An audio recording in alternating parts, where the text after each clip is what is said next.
بسم اللہ الرحمن الرحیم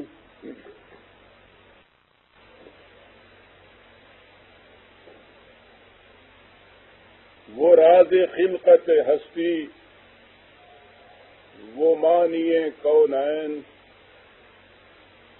وہ جان حسن ازل، وہ بہار صبح وجود، وہ آفتاب حرم، نازنین کنج حرا، وہ دل کا نور، وہ ارباب درد کا مقصود، وہ سرور دو جہاں، وہ محمد عربی،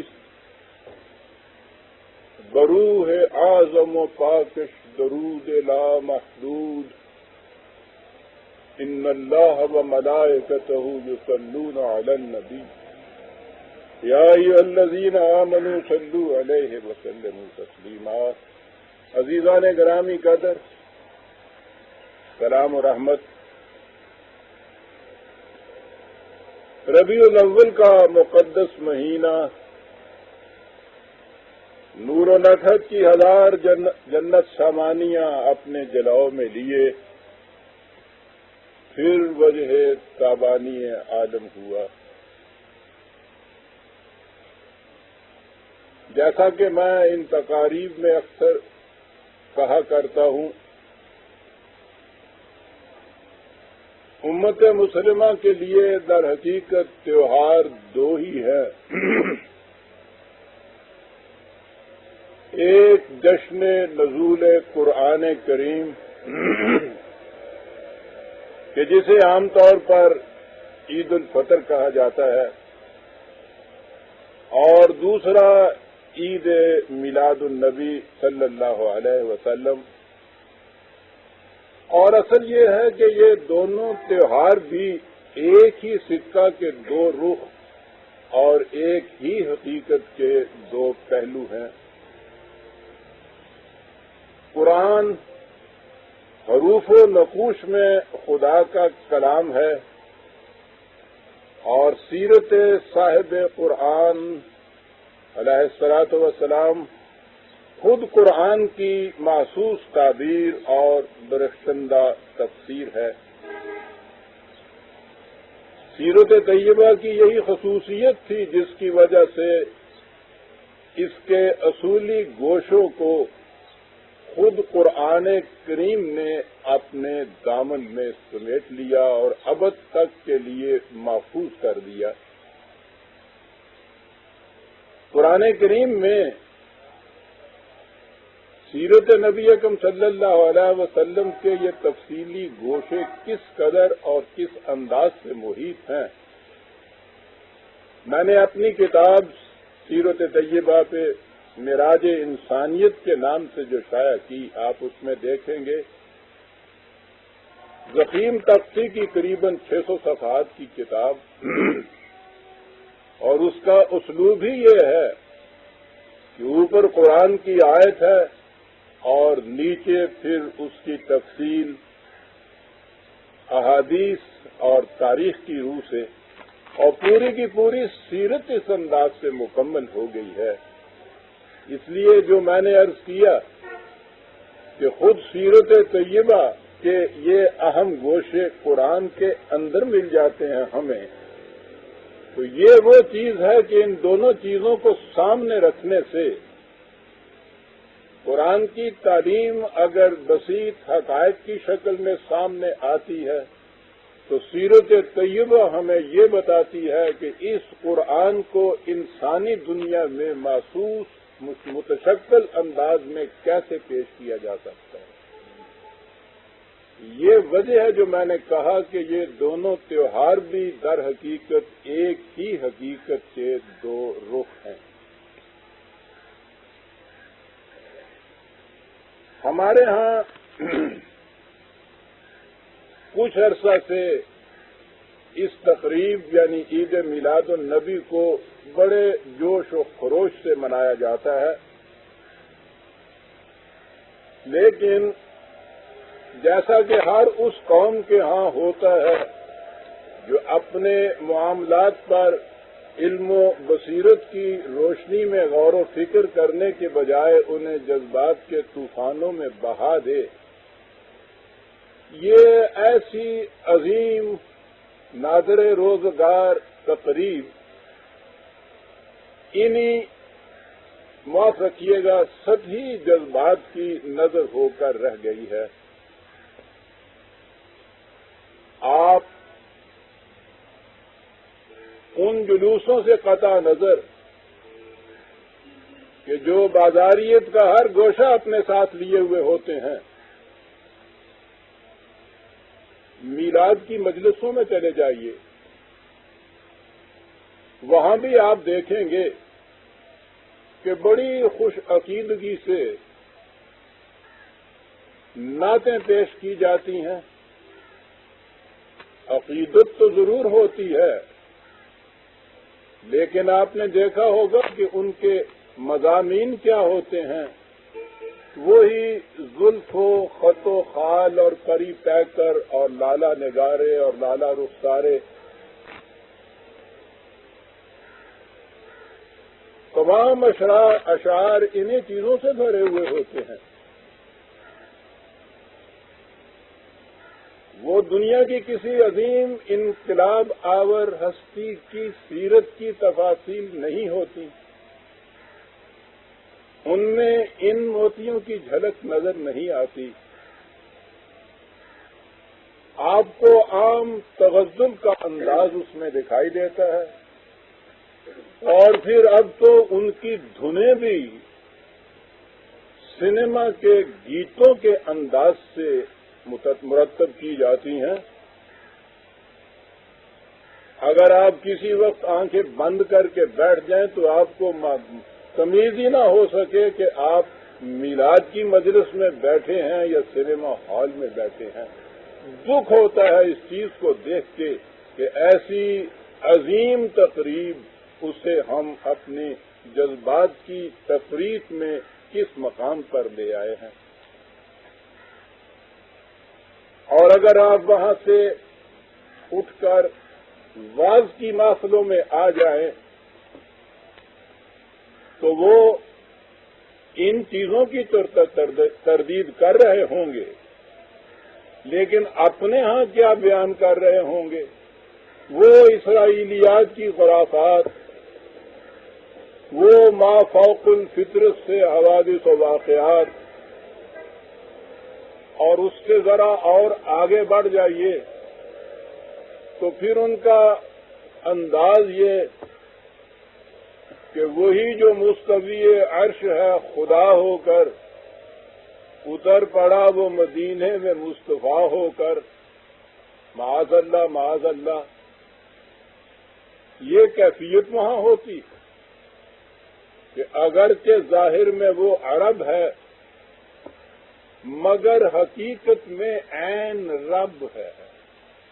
جھومتے ہیں یہ کچھ کہہ کے، سوچتے نہیں ہیں کہ جن چیزوں کو مٹانے کے لیے قرآن اور حضور سرور کائنات علیہ الصلوۃ والسلام تشریف لائے تھے، انہی کو ہم عقیدت مندیوں کے نقاب کے اندر کس انداز سے پیش کرتے ہیں۔ اچھا، حتیٰ کہ بڑی بڑی اچھی نعتیں بھی جو ہیں ان میں بھی انداز یہی ہوتا ہے کہ نگاہ عاشق کی دیکھ لیتی ہے پردہ میم کو اٹھا کر۔ وہ احد اور احمد کے اندر ایک میم کا پردہ دیکھتے ہیں کہ اس عالم ناسوت میں خدا خود اتر آیا، لیکن ذرا سا تکلف برتا کہ اس میں احد جو ہے احمد کی شکل میں آیا، اسے میم کا پردہ کہا جاتا ہے۔ میلاد کی محفلوں میں یہ کچھ نظر آئے گا، پھر وہ معجزات یہاں سے وہاں تک گنائے جائیں گے۔ میں اس وقت معجزات کی بحث میں نہیں پڑھنا چاہتا، کہنا صرف یہ چاہتا ہوں کہ قرآن کریم نے نبی اکرم صلی اللہ علیہ وسلم کے متعلق ہمیں کہا تھا کہ لَقَدْ كَانَ لَكُمْ فِي رَسُولِ اللَّهِ أُسْوَةٌ حَسَنَةٌ، رسول کی زندگی تمہارے لیے بہترین نمونہ ہے۔ تو اگر وہ حضور کی زندگی معجزات پر مشتمل ہے کہ جو خدا کی طرف سے فوق الفطرت انداز سے ملے تھے، اور اسی کا نام ہے حضور کی سیرت یا اسوہ، تو کہیے کہ وہ ہم عام انسانوں کے لیے، وہ امت کے لیے اسوہ حسنہ بن کیسا سکتا ہے؟ نمونہ تو وہ ہے کہ جس کی پیروی ہم کر سکیں، جسے اپنے سامنے بطور ماڈل کے رکھیں، جس کا اتباع اس طرح سے کریں کہ ہمارے اندر بھی ہماری حدود کے اندر رہتے ہوئے وہی خصوصیات ہمارے اندر منعقد کرنے لگ جائیں۔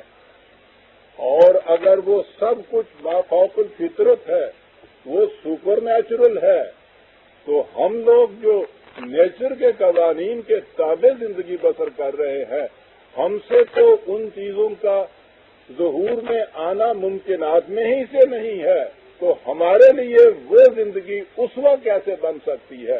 اسوہ حسنہ تو وہی زندگی بنے گی جو حضور نے فرمایا کہ انا بشرم مثلکم، میں بھی تمہارے جیسا ایک انسان ہوں۔ تو حضور کی زندگی ہمیں یہ بتائے گی کہ جب ایک انسان یہ کچھ کر سکتا ہے تو ہر انسان جو اس کے اتباع میں پیچھے پیچھے چلے، اس سے بھی یہی کچھ ظہور میں آ سکتا ہے۔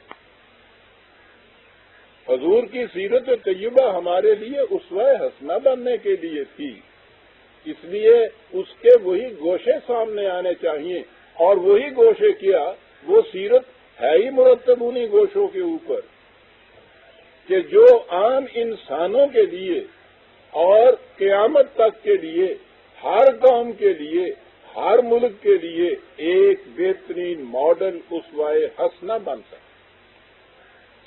اور پھر اگر آپ یہ ماڈرن قسم کی جو اب میلاد کی کے جلسے ہوتے ہیں ان میں جائیں تو ان میں بھی زیادہ سے زیادہ یہ کہا جائے گا کہ حضور جب تشریف لائے تو عرب قوم کے اندر قسم قسم کی خرابیاں پائی جاتی تھیں، شراب ان کی گھٹی میں پڑی ہوئی تھی، جوا کھیلا کرتے تھے، بچیوں کو زندہ دبا دیا کرتے تھے، سینکڑوں سال تک ان کی لڑائیاں جاری رہتی تھیں۔ حضور نے ان چیزوں میں آ کے اصلاح کر دی۔ اس میں شبہ نہیں کہ کسی قوم میں اس قسم کی اخلاقی برائیوں کی اصلاح کرنا بھی ایک بڑا کام ہے، لیکن ایک وہ رسول جو سلسلہ انبیاء کی آخری کڑی ہے، جو قیامت تک کے لیے تمام نوع انسان کے لیے تمام حوادث اور واقعات میں روشنی کے مینار کی طرح کھڑا ہو اور اس کی زندگی اسوہ حسنہ بنتی ہو، کیا وہ ایک عام ریفارمر کی طرح اتنا ہی کرے گا کہ قوم سے شراب چھڑا دے اور جوئے بازی کی علتیں ان سے محو کر دے؟ اس کا مشن تو اس سے بہت بڑا ہونا چاہیے، بہت عظیم ہونا چاہیے، بہت آگے ہونا چاہیے۔ اور یہ باتیں تو اس کے ہاں کا بائی پروڈکشن جسے کہتے ہیں کہ وہ جو اصلاح کرے نفوس کے اندر، قلوب کے اندر، دلوں کے اندر، نگاہوں کے اندر، اس کا لازمی نتیجہ ہو کہ اس قسم کی برائیاں خود بخود اس قوم سے دور ہو جائیں۔ سوال یہ ہے کہ وہ کون سا انقلاب عظیم تھا جسے لے کر نبی اکرم صلی اللہ علیہ وسلم تشریف لائے، اور جس کی بنا پہ ہم صرف علی وجہ عقیدت نہیں، علی وجہ بصیرت پیش کر سکتے ہیں حضور کو دنیا کا عظیم ترین انقلاب آفری شخصیت۔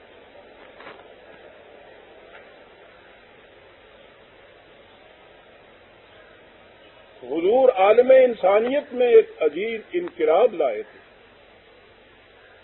اور انقلاب کے متعلق تو آپ کو معلوم ہے کہ اس کی بنیاد انسانوں کے اندر کی دنیا کے اندر ایک تبدیلی لانا ہوتا ہے۔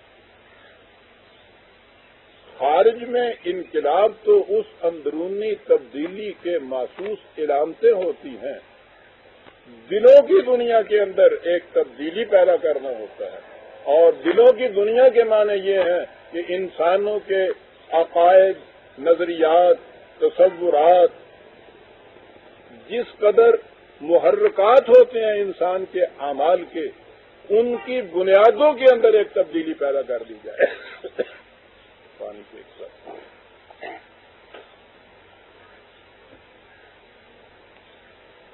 رسول کیا کرنے آتا تھا دنیا میں؟ علامہ اقبال نے اپنے خطبات میں اس کے متعلق لکھا ہے کہ رسول اس لیے آتا تھا کہ زمانے کے طوفانوں پر تسلط پا کر تاریخ کی قوتوں کو اپنے قابو میں لے آئے اور اس طرح مقاصد کی ایک نئی دنیا تعمیر کر دے۔ مضراب وحی سے اس کے نفس قدسی میں ایسی ولولہ انگیز قوتیں بیدار ہو جاتی ہیں جن کا مقصد یہ ہوتا ہے کہ وہ دنیا انسانیت میں ایک انقلاب برپا کر دے۔ یہ آرزو کہ جو کچھ اس نے وحی کی روشنی میں دیکھا ہے وہ ایک جیتی جاگتی دنیا کے پیکر میں متشکل ہو جائے، نبی کے دل میں پیش ہوتی ہے۔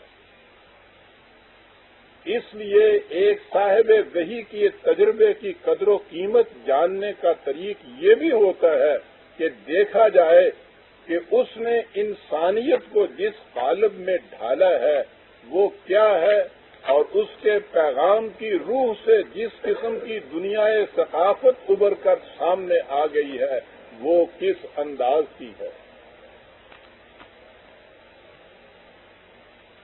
ایک مغربی مفکر نے، مورخ نے یہ کہا ہے کہ کسی انسان کی عظمت کے جاننے کا اور ماپنے کا پیمانہ یہ ہونا چاہیے کہ یہ دیکھا جائے کہ جب وہ دنیا میں آیا ہے تو اس نے اپنے گرد و پیش کو کیسا پایا، اور جب وہ دنیا سے گیا ہے تو اس نے اس گرد و پیش کو کیسا بنا کر چھوڑا۔ یہ ہے صحیح پیمانہ اور معیار یہ ماپنے کا کہ ایک شخصیت دنیا میں آ کے انقلاب کس قسم کا پیدا کرتی ہے۔ اور پھر جیسا کہ میں نے ابھی عرض کیا ہے، خارج میں انقلاب لانے کے لیے دلوں کی دنیا کو بدلنا پڑتا ہے، انسان کی نفسیات کو، اس کی سائیکالوجی کو بدلنا پڑتا ہے، اس کے نظریات کو بدلنا پڑتا ہے، اس کی فکر و نظر میں انقلاب عظیم برپا کرنا ہوتا ہے، اس لیے کہ جہان تازہ کی افکار تازہ سے ہے نمود کہ سنگ و خشت سے ہوتے نہیں جہاں پیدا۔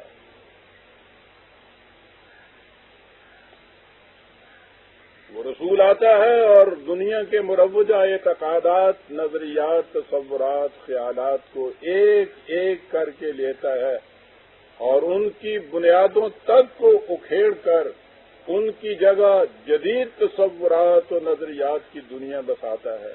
وہ نگاہوں کے زاویے بدل دیتا ہے، وہ اقدار کے پیمانے بدل دیتا ہے، وہ خیر و شر کا معیار بدل دیتا ہے، وہ نصب العین حیات بدل دیتا ہے، وہ کاروان انسانیت کی منزل مراد بدل دیتا ہے، وہ زندگی کا مقصود بدل دیتا ہے، مقصود کا مفہوم بدل دیتا ہے۔ غرض ہے کہ وہ قرآن کی زبان میں یہ زمین بدل دیتا ہے، یہ آسمان بدل دیتا ہے،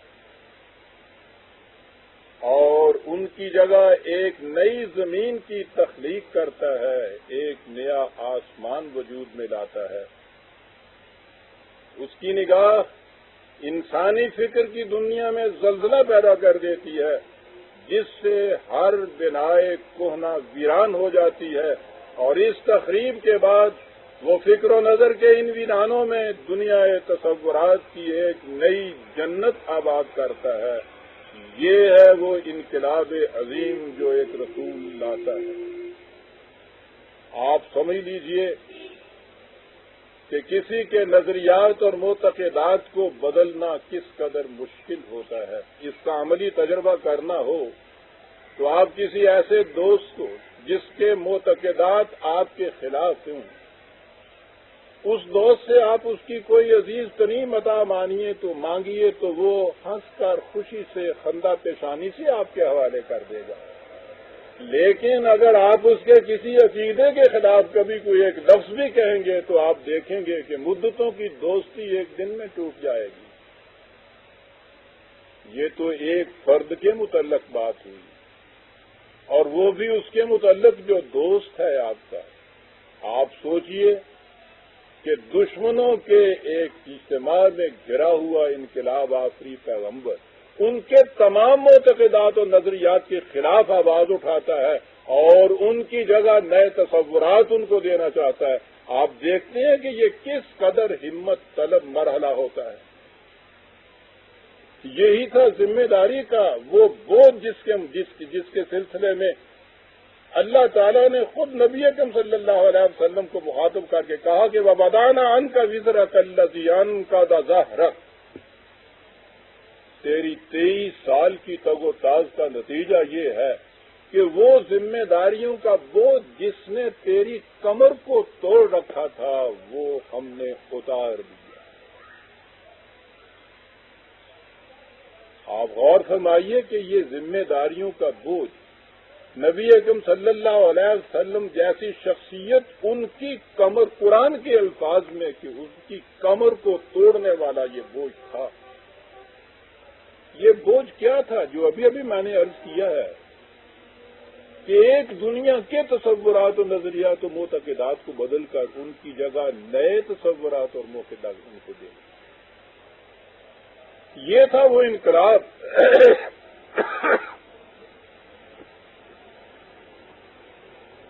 جو حضور لے کر آئے. اب اس کے لیے دیکھنا یہ ہوگا اسی مغربی مفکر کے انداز میں کہ جب حضور تشریف لائے تو دنیا کے عالمگیر معتقدات کیا تھے اور انہیں حضور نے کن نظریات و معتقدات میں بدل دیا. اور اس کے بعد یہ پھر کہ اس زمانے میں لوگوں نے مخالفت بھی کی. کچھ ایسے تھے جنہوں نے مانا، کثیر تعداد وہ بھی تھی جنہوں نے نہ مانا. مخالفت کی، شدید ترین مخالفت کی. اور اس کے بعد دیکھنا یہ ہے کہ تاریخ ہمیں کیا بتاتی ہے کہ اس 1300-1400 سال کے عرصے میں زمانے کے کارواں کا رخ اسی سمت کو جا رہا ہے جو حضور نے متعین کی تھی، یا اس کے مخالف ان راہوں کو تلاش کر رہا ہے جو حضور کے مخالفوں نے تجویز کر رکھی تھی. عالمگیر انقلاب کے معنی یہی نہیں ہوتے کہ وہ ایک وقت میں یونیورسل ہو، دنیا کی مختلف قومیں ایک وقت میں اسے قبول کر لیں. اس کی عالمگیریت کا تقاضا ابدیت بھی ہوتا ہے کہ وہ ہمیشہ ہمیشہ زمانے کا ساتھ دے اور ہر زمانے میں وہی انقلاب ہو کہ جو انسانوں کے لیے قابل قبول اور قابل رفتار. معتقدات کی دنیا میں سب سے پہلے خدا کا تصور آتا ہے. دنیا کا کوئی مذہب بھی ایسا نہیں ہے کہ جس کے ہاں خدا پر ایمان بنیادی اینٹ کا درجہ نہ رکھتی ہو. عام طور پہ بدھ مت کے متعلق یہ کہا جاتا ہے کہ وہ خدا کی ہستی کا انکار کرتے ہیں. میں اس تفصیل میں نہیں جانا چاہتا. وہ انکار بھی در حقیقت الفاظ ہی کا پھیر ہے، وہاں بھی یہ تصور موجود ہے. لیکن اگر چھوڑ بھی دیا جائے اسے تو دنیا کا کوئی مذہب ایسا نہیں ہے کہ جس کے ہاں خدا کے وجود کا تصور بنیادی عقیدے کی حیثیت نہ رکھتا ہو. لیکن یہ چیز بڑی غور طلب ہے کہ اس کے باوجود قرآن کریم ان دنیائے مذاہب میں سے کسی مذہب کے پیراؤں کے خدا کے ایمان کو خدا پر ایمان قرار ہی نہیں دیتا. یہ کیا ہے؟ یہ عیسائی، یہ یہودی، حتیٰ کہ یہ ہندو، یہ مجوسی، یہ سب خدا کا اقرار کرتے ہیں.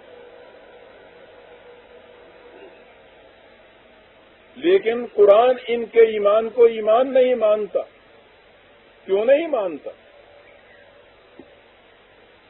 اور اس پہ کبھی آپ بھی سوچئے کہ ہم کہتے ہیں کہ ایک شخص خدا کو مانتا ہے، دوسرا شخص خدا کو نہیں مانتا. کبھی آپ نے غور کیا کہ ان دونوں میں فرق کیا ہے الفاظ کے سوا؟ جو مانتا ہے یہ کیا بات ہوئی، جو نہیں مانتا ہے اس میں کون سی بات ہوئی؟ کیا فرق ہے ان دونوں کے اندر؟ اور میں تو یہ کہوں گا کبھی سوچئے گا خود یہ لفظی بڑا فریب انگیز ہے، ماننا جسے کہتے ہیں کہ میں خدا کو مانتا ہوں۔ کیا مانتے ہو تم؟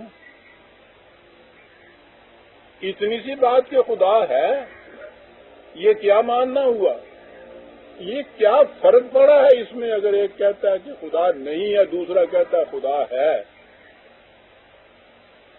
ٹھیک ہے، آپ کے جذبات کی تسکین تو اس سے ہو جائے گی کہ یہ ملحد بے دین کافر مشرک نہیں ہے، لیکن بات کیا ہوگی حقیقت میں؟ ذرا یہ تو سوچئے، ان دونوں انسانوں کی زندگی میں فرق کیا پڑے گا؟ اگر کوئی عقیدہ اور نظریہ کسی کی زندگی میں کوئی تبدیلی پیدا نہیں کرتا تو وہ چند الفاظ کے مجموعے سے زیادہ اس کی حقیقت کچھ نہیں ہو۔ ان الفاظ پہ ہمیں بیٹھ کے غور کرنا چاہیے جب ہم کہتے ہیں کہ میں خدا کو مانتا ہوں، وہ نہیں مانتا۔ بس اتنی سی بات کہہ کہ آپ مطمئن ہو گئے۔ خدا کا تصور تو وہ چیز ہے عزیزان مان کے کانٹ نے یہ کہا کہ تم مجھے یہ بتا دو کہ دنیا کی فلاں قوم نے اپنی پرستش کے لیے کس قسم کا معبود تجویز کر رکھا تھا، اور میں تمہیں اس قوم کی پورے تمدن، تہذیب، ثقافت، نظریات کی ساری تاریخ مرتب کر کے دے دوں گا۔ یہ ہے خدا کا ماننا جسے کہتے ہیں۔ کس قسم کا خدا مانتا ہے وہ؟ قوموں کی تہذیب و تمدن کے اوپر خدا پر ایمان جو ہے اس کا اثر اتنا ہے کہ وہ شخص کہتا ہے کہ اتنی سی بات مجھے بتا دیجئے اور میں اس قوم کے متعلق سب کچھ تمہیں بتا دوں گا۔ یہ ہے خدا پر ایمان کے معنی۔ کبھی آپ نے اس پہ بھی غور کیا کہ قرآن کریم آدھے سے بھی زیادہ قرآن خدا کی صفات سے ہی بھرا پڑا ہے؟ تو معاذ اللہ یہ بات تو اس میں نہیں کہ در مدح خود می گوید کہ خدا خود ہی وہ اپنی کتاب نازل کرتا اور اپنے ہی متعلق سب کچھ کہے چلا جاتا ہے۔ یہ اپنے متعلق کہنے کی بات نہیں ہے۔ اس نے تو کہا یہ ہے کہ کیسا خدا تم مانتے ہو، اس پہ ہی دار و مدار ہے تمہاری تمام انفرادی اور اجتماعی زندگی کا، اور کیسا خدا جو ہے اس کی تفصیل خود خدا ہی بتا سکتا ہے۔ خدا سے بڑے کوئی اور ذہنی فکر نہیں بتا سکتا کہ خدا کیسا ہے۔ صفات خداوندی جو قرآن کریم میں آئی ہیں اس کے معنی یہ ہے کہ وہ کہتا یہ ہے کہ یہ تصور ہے خدا کا، اگر اس تصور کے مطابق تم خدا مانتے ہو تو یہ پھر خدا پر ایمان ہے، اگر یہ تصور نہیں ہے تو خدا پر ایمان نہیں ہے۔ یہ ہے اہمیت خدا پر عقیدے کی۔ تو پہلی چیز جو تھی، ہر رسول نے آ کے پہلی چیز خدا کا عقیدہ پیش کیا اور نظریہ پیش کیا، یہی چیز نبی اکرم صلی اللہ علیہ وسلم نے آ کے پیش کی۔ آئیے ہم دیکھیں کہ جب حضور تشریف لائے ہیں تو دنیا مذاہب میں خدا کا تصور کیا تھا۔ اتنی تفصیل میں تو جانے کا وقت نہیں ہے کہ میں ان نظریات کے متعلق ایک ایک کو لے کے تفصیلی گفتگو کروں۔ ایک بنیادی چیز تو ایسی ہے نا کہ ان کے ہاں خدا کا تصور وہی تھا جو ایک مطلق العنان بادشاہ کا تصور ہوتا ہے کہ جو کچھ وہ کہہ دے وہ قانون۔ اسے آپ پوچھ نہیں سکتے کہ یہ کیوں ایسا ہے، اس کی آپ حکمت دریافت نہیں کر سکتے، اسے آپ کوشچن نہیں کر سکتے۔ اس کی کیفیت یہ ہے کہ جو اس کی مرضی میں آئے وہ کرتا ہے، اور مرضی کا عالم یہ وہ جو سادی ہمارے یہاں تصور پیش کر گیا ہے، اصل میں تو ہمارا جب دور ملوکیت شروع ہوا ہے تو اس دور ملوکیت کا جو انداز تھا بادشاہ کا ہمارے سامنے، آج کی اصطلاح میں جسے آپ ڈکٹیٹر کہتے ہیں، وہ ڈکٹیٹر سے بھی کچھ آگے ہی ہوتا تھا اس کی کیفیت یہ تھی کہ ہمارے ہاں بھی یہ تصور بعد میں آیا جب مذہب میں آ گیا اسلام میں. رسول اللہ صلی اللہ علیہ وسلم کے لائے ہوئے انقلابی تصور کی بات نہیں کر رہا. ہمارے ہاں بھی اس وقت یہی کہا کہ السلطان ذل اللہ علی الارض، کہ بادشاہ اس زمین پر خدا کا سایہ ہوتا ہے. تو جس قسم کا بادشاہ ہمارے ہاں ہوتا تھا ہم نے بڑے پیمانے پر اسی قسم کا خدا تصور کر رکھا تھا، یا جس قسم کا خدا کا تصور تھا اسی قسم کا ہم نے دنیا میں اپنے لیے بادشاہ تجویز کر رکھا تھا. خدا کا تصور کیا تھا؟ وہ جو سادی کہہ گیا ہے کہ خدا یا یہاں کے جو سلاطین ہیں ان کی کیفیت یہ ہے کہ گاہے بسلام بے رنجن و گاہے بدشنام خلد بخشن. مرضی مولا کی کیفیت یہ ہے کہ کبھی یہ آ کہ ان کو سلام کیجئے گا تو وہ کہیں گے پھانسی پہ لٹکا دیجئے صاحب. کبھی انداز یہ ہے کہ گالی دیجئے تو کہیں گے خلط بخش دیجئے اس کو صاحب.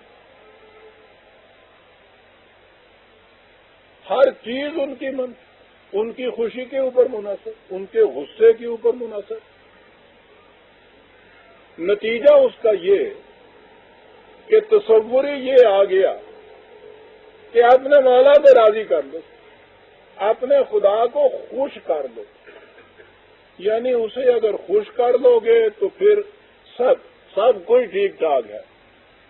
اگر وہ ناراض ہو گیا کسی طرح سے تو پھر کچھ نہیں بچ سکتا. پنجابی جنہوں کہنے نے کان بچا کان کرا دے گا. ساری بات اس پہ آ گئی صاحب. یہ تصور تھا سارے مذاہب عالم میں. آپ دیکھیے خدا کا یہ تصور تھا جو جیا جاتا تھا. خوش کرنے کا طریقہ وہ بھی وہی اسی دور کا. یہ شادی کا دور ملوکیت کا انتہائی شدت کا ایک دور ہے. وہ اس کا آئی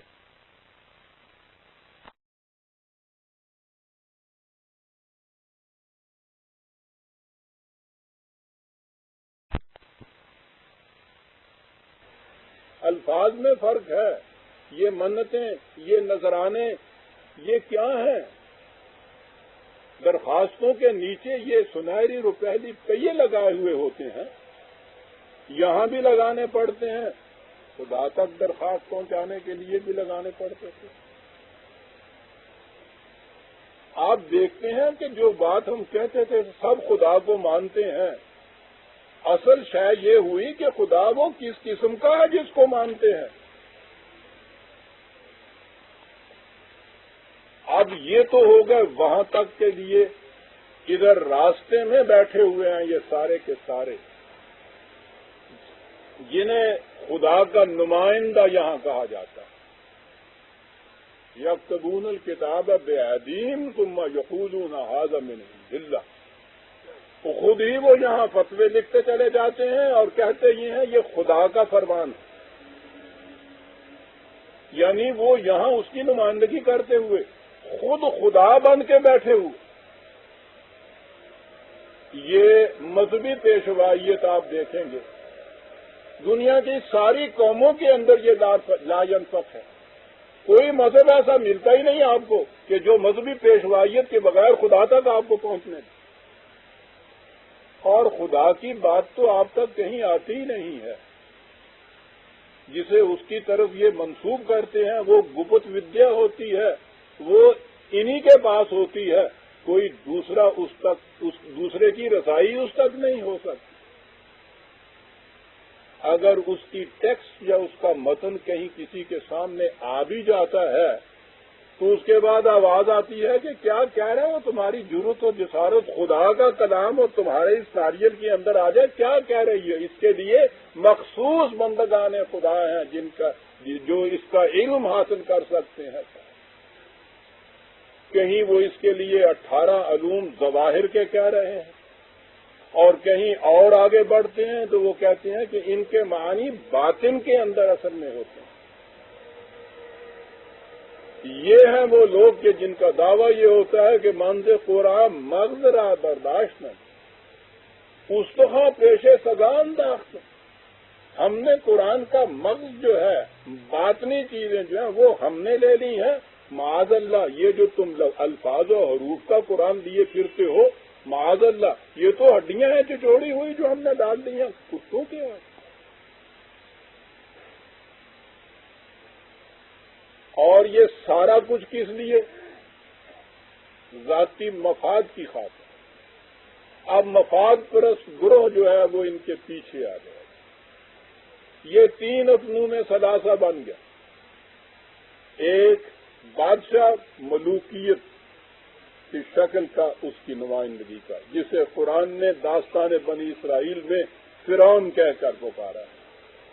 ایک اس کے ہاں کے یہ عاجب و دربان، یہ پورے کا پورا رہبانیت کا قصہ، یہ احبار و رہبان جسے کہا جا رہا ہے، یہ حامان کے جنود قرآن نے جسے کہا، لشکر اس کے جو ہے، یہ مذہبی پیشوائیت۔ اور تیسرا نمائندہ قارون، جو نظام سرمایہ داری کا نمائندہ کہلاتا ہے۔ یہ سارے کے سارے لوگ خدا کے نام پہ انسانوں کے خون چوستے تھے اور ان کو گوشت کے ٹکڑے کرتے۔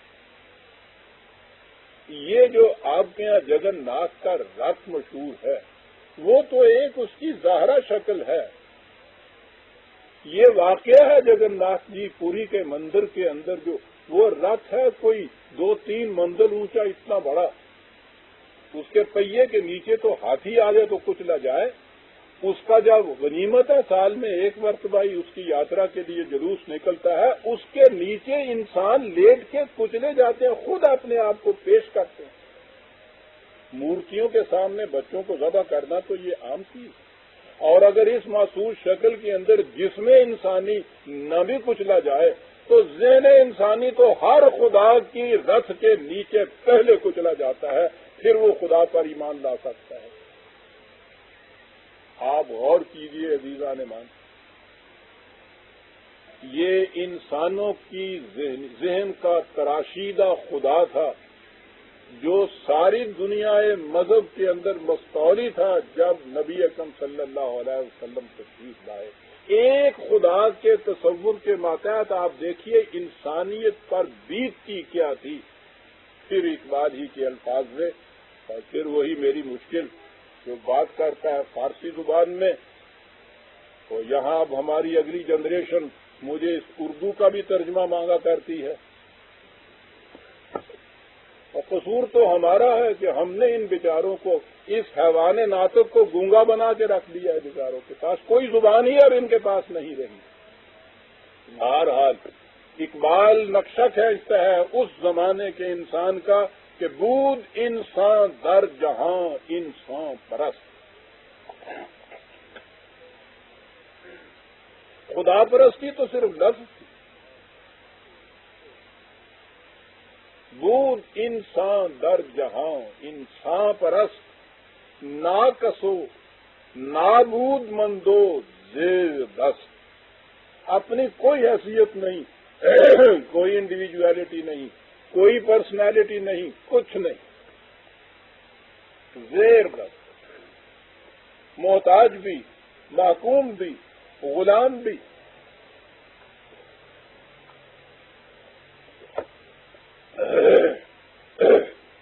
اور کسی ایک آقا کا غلام نہیں، قدم قدم کی اوپر بہر یک نخچیر صد نخچیر غیر، کہتے ہی آگے آتا ہے، سطوت کسرا و قیصر رہزنش، کہیں ملوکیت کی سطوت جو تھی وہ رہزن بن کے اس کے راستے میں بیٹھی تھی، بند ہا در دستو پاؤ گردنش، اور اس کے ہاتھوں پاؤں میں گردن میں اس نے پاؤں کو زنجیر پہنا رکھے تھے، اور اس سے آگے بڑھتا تھا، کاہنوں پاپاؤ سلطانوں امیر،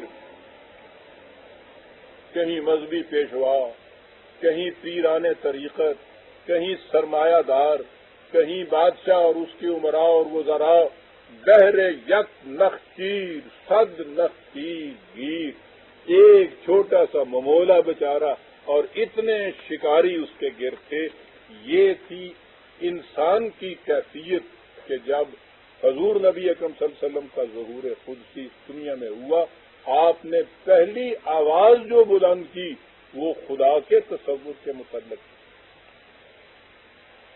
اور آپ غور کیجئے عزیزان من کہ ایک فکرے کے اندر باطل کے تصورات کی اس پوری دنیا کی بنیادیں کس طرح سے ڈھا کے رکھ دی.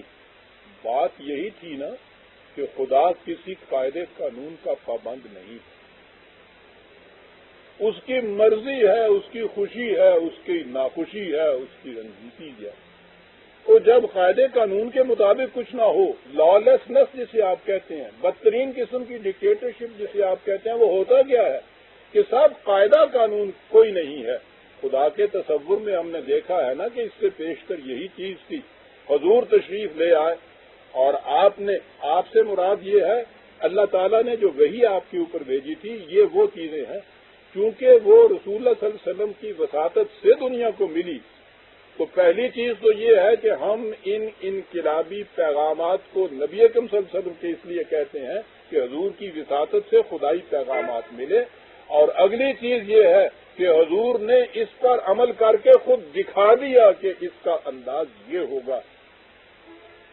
خدا کے متعلق کہا کہ یاد رکھو یہ ٹھیک ہے، وہ قادر مطلق ہے، اس کی قوت اور اقتدار کی کوئی انتہا نہیں ہے، کوئی پابندی نہیں ہے، لیکن دنیا انسانیت میں اس نے خود یہ فیصلہ کیا ہے کہ خلق کل شیء فقدرہ تقدیرا.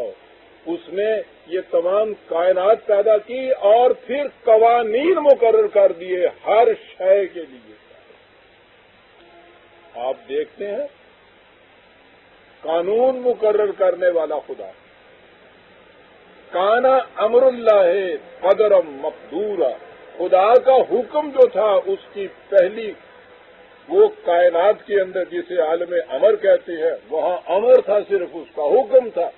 اس نے اپنے حکم کو یہاں قانون کے پیمانوں کے اندر بند کر دیا، خود اپنی قدرت مطلقہ کے روح، کسی کے کہنے سے نہیں، کسی جبر سے نہیں، اپنے اختیار و ارادے سے اپنے اس امر کو قانون کے پیمانوں کے اندر اس دنیا کے اندر نافذ کیا.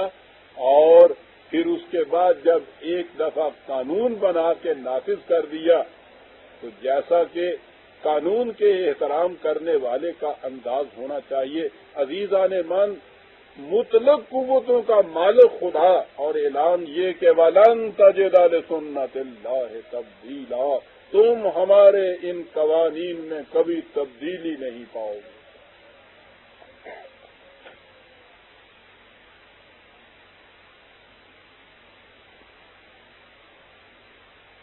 آپ نے غور فرمایا؟ میں کہتا ہوں اگر اس ایک نقطے کے متعلق وضاحت کی جائے تو اس کے لیے مہینوں چاہیے نصاب کی طرح بتانے کے لیے. لیکن میں کہتا ہوں اصولی طور پر آپ دیکھیے، اور اس وقت تو صرف اصولی گفتگو ہی میں کر سکتا ہوں، کہ اس ایک تبدیلی سے خدا کے تصور کو قرآن نے یا نبی اکرم صلی اللہ علیہ وسلم نے کہاں سے کہاں وہ لے آئے. اور اس کے بعد آپ دیکھیے کہ کیا یہ ضرب المثل نہیں ہے کہ جس کے خلاف آپ نے حاکم کے کہنا ہو یہ بات کہ صاحب اس کے ہاں تو کوئی قاعدہ قانون ہی نہیں ہے، اور بہترین حاکم کا تصور آپ کے ہاں یہ ہے کہ اس کی ہر بات قاعدے قانون کے مطابق ہوتی ہے اور وہ کبھی اس میں تبدیلی نہیں کرتا. اس 1300 برس کے اندر کون سے خدا کا تصور کار فرما چلا آتا ہے؟ مذاہب عالم کے دیے ہوئے خدا کا تصور یا وہ تصور جو نبی اکرم صلی اللہ علیہ وسلم نے آ کر دیا؟ باقی رہا یہ معاملہ، خدا کو خوش اور ناخوش کرنے کا تصور ہی قرآن نے اٹھا دیا. اس نے کہا یہ تو انسانی جذبات ہے، اور خدا تعالی اللہ عما یصفون، جو تم اپنے ذہن سے اس کی صفت بھی بیان کرتے ہو وہ اس سے بھی بلند ہے. مذاہب عالم نے خدا کی یہ مذمت نہیں کی تھی، خدا کی صفات ہی بیان کی تھی نا. وہ کہتا ہے فکر انسانی کی تراشیدہ جو خدا کی صفت بھی ہوگی وہ اس سے بلند ہے. خدا اپنا تعارف اسی لیے اس نے آپ کرایا ہے کہ فکر انسانی صحیح خدا کا تصور نہیں پیش کر سکتا تھا. اس نے کہا یہ جتنے کام تم دنیا میں کرتے ہو یہ خدا کے لیے اس کی خوشی یا ناخوشی کی بات نہیں ہے. واللہ غنی عن العالمین. وہ تو اس وقت بھی خدا تھا جب تم تو ایک طرف یہ کائنات بھی ظہور میں نہیں آئی تھی، وہ اس وقت بھی اسی طرح کا خدا ہوگا جب اس میں سے کچھ بھی باقی نہیں رہے گا، تو وہ تمہارے اعمال کا محتاج تو نہیں۔ یہ جو کچھ تم کرتے ہو، ان احسنتم احسنتم لانفسکم وان اسأتم فلہا، جو فرد بھی کوئی اچھا کام کرتا ہے وہ اپنی ذات کے لیے ہے، اگر وہ کوئی خراب بات کرتا ہے وہ اس کا خمیازہ بھی اسے بھگتنا پڑے گا۔ خدا کی خوشنودی اور ناراضگی کا اس میں سوال ہی پیدا نہیں ہوتا۔ اور ذمہ داری کی کیفیت پھر یہ انسانوں کی کہ لا تزر وازرۃ وزر اخری، کوئی بوجھ اٹھانے والا کسی دوسرے کا بوجھ نہیں اٹھا سکتا۔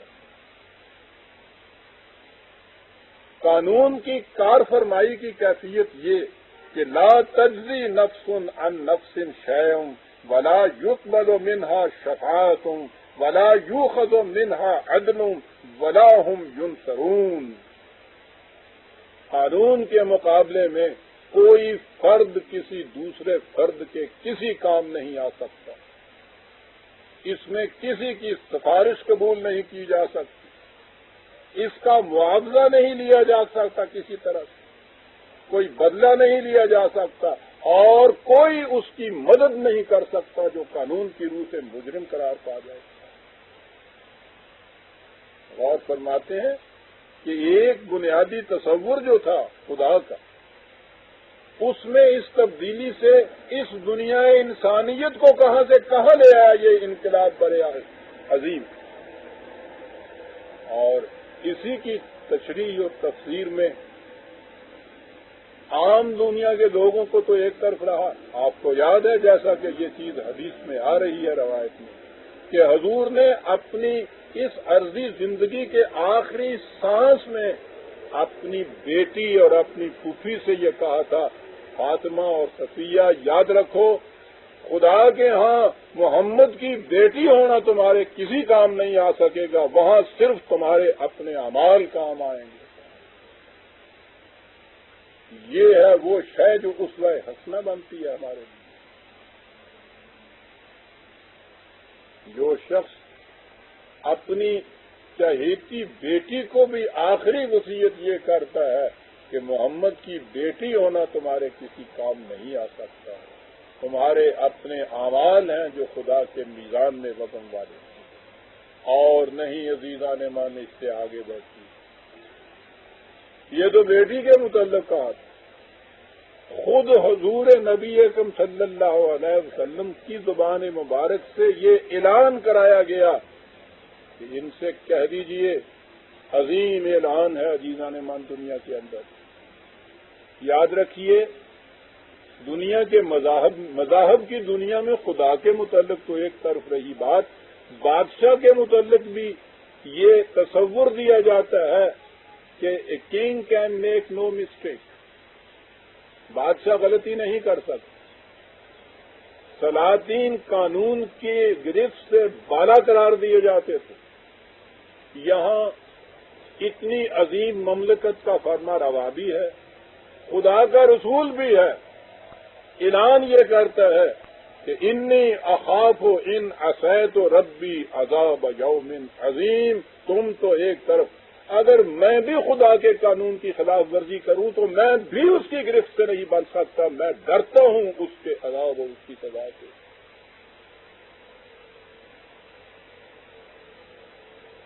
ملتی ہے آپ کو اس کی نظیر اس سے حضور سے پہلے کے تمام مذاہب میں یا دنیا سیاست میں ان اعلانات کے مطابق؟ یہ ہیں وہ چیزیں جو دنیا کے سامنے پیش کرنے کی عزیزان من، کہ کیا دیا حضور نے دنیا کو آ کر۔ باقی یہ ہمارے ہاں سے کہ صاحب یہ جتنی مصیبتیں آتی ہیں انسان کو صبر شکر کرنا چاہیے، یہ سب خدا کی طرف سے ہوتی ہیں۔ جیسا کہ میں اکثر کہا کرتا ہوں کہ جتنی اچھی چیزیں کامیابیاں ہوتی ہیں وہ تو ہمارے حسن تدبر کا نتیجہ ہوتی ہے، اور جب بھی کہیں ناکامی ہوتی ہے وہاں وہ ہوتا ہے کہ خدا کو منظور ہی یہی تھا، اس کی طرف سے یہ ہوا، ہر قسم کی مصیبت، ہر قسم کی ناکامی، ہر قسم کا فیلیور، یہ سارے کا سارا جو ہے وہ خدا کی طرف منسوخ کیا جاتا ہے کہ یہ تو اس کی طرف سے ہوتا ہے. انسان کو اس پہ صبر شکر سے کام لینا چاہیے. کیا کیا جائے، بندہ بشر مجبور ہے.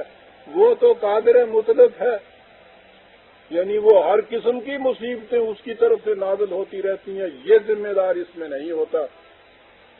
اس انقلاب عظیم کے دائی نے وحی کی زبان میں اعلان کر دیا کہ ما اصابکم من مصیبت فبما کسبت ایدیکم. یاد رکھو، جو مصیبت بھی تم پہ آتی ہے وہ خدا کی طرف سے نہیں ہوتی، تمہارے اپنے ہاتھوں کی لائی ہوئی مصیبت ہوتی ہے.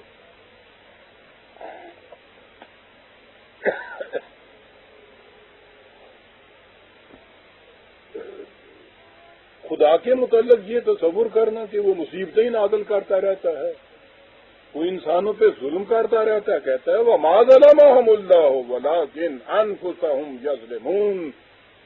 یہ جن قوموں کو تم دیکھتے ہو کہ تباہ و برباد ہو گئی، خدا نے ان کے اوپر ظلم نہیں کیا ہے. خدا کسی پہ ظلم کیوں کرے گا؟ انہوں نے اپنے آپ پہ خود ظلم کیا ہے.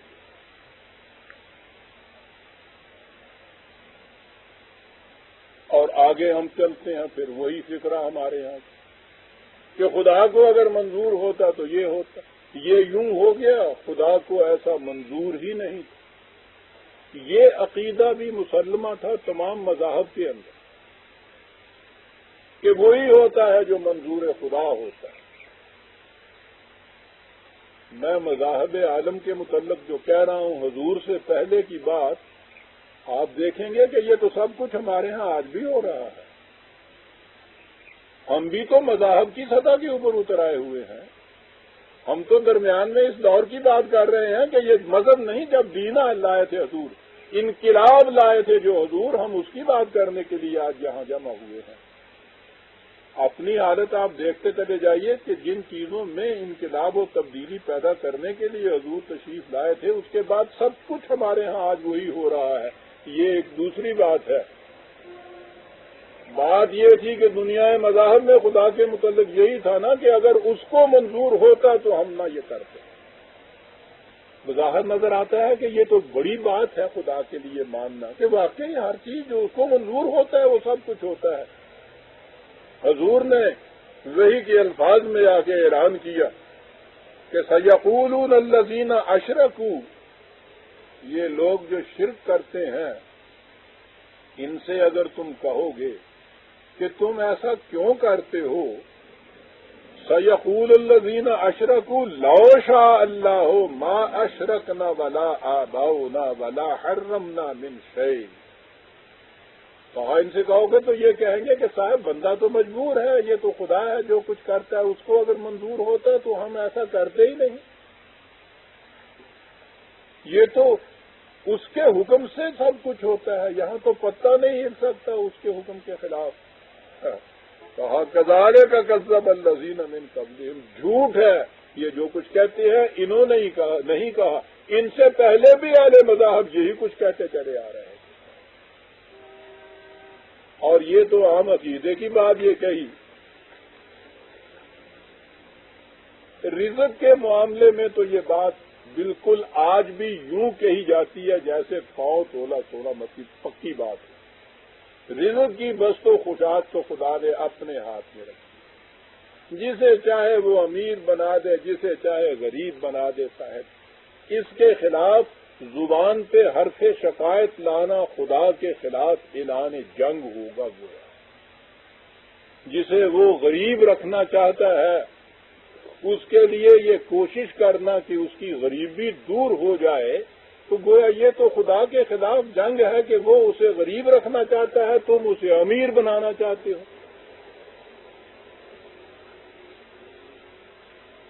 یہی وہ چیز قرآن کریم پہلے ان خدا کے ماننے والوں کے متعلق کہتا ہے کہ وَإِذَا قِيلَ لَهُمْ أَنفِقُوا مِمَّا رَزَقَكُمُ اللَّهُ، جب ان سے کہا جاتا ہے، ان کے متعلق کہا جاتا ہے، یہ جو کفر کرنے والے لوگ، ان سے جب کہا جاتا ہے پھر سن رکھیے کہ قرآن کریم نے ان خدا کے ماننے والوں کو کافر کہہ کے پکارا ہے. ان کے کفر کی یہ وجوہات تھیں جو وہ بیان کرتا ہے. خدا کو تو وہ سب مانتے تھے. عرب کے مشرک بھی خدا کو مانتے تھے. عزیزان من، بت پرست بھی خدا کو مانتا ہے.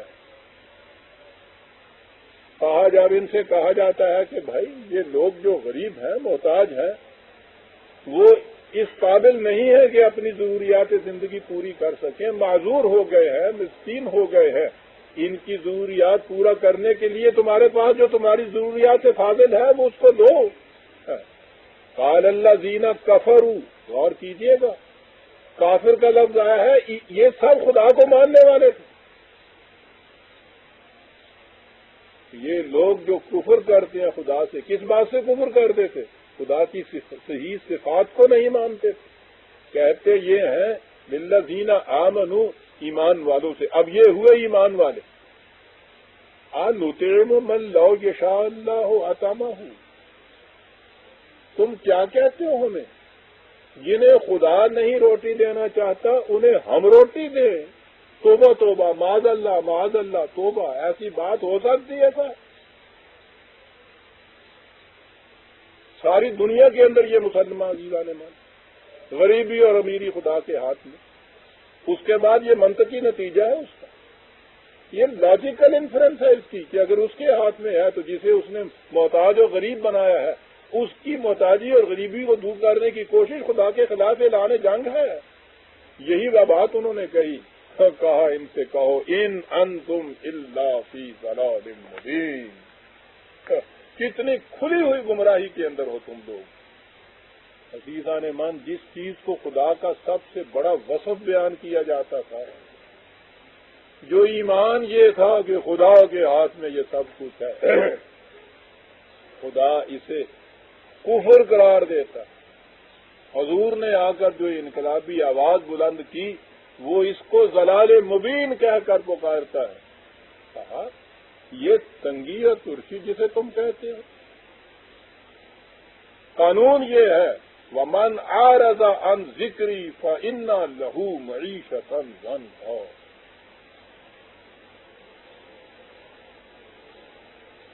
ہمارے ہاں قانون چلتا ہے، جو بھی ہمارے قوانین سے اعراض برتتا ہے اس کی روزی تنگ ہو جاتی ہے.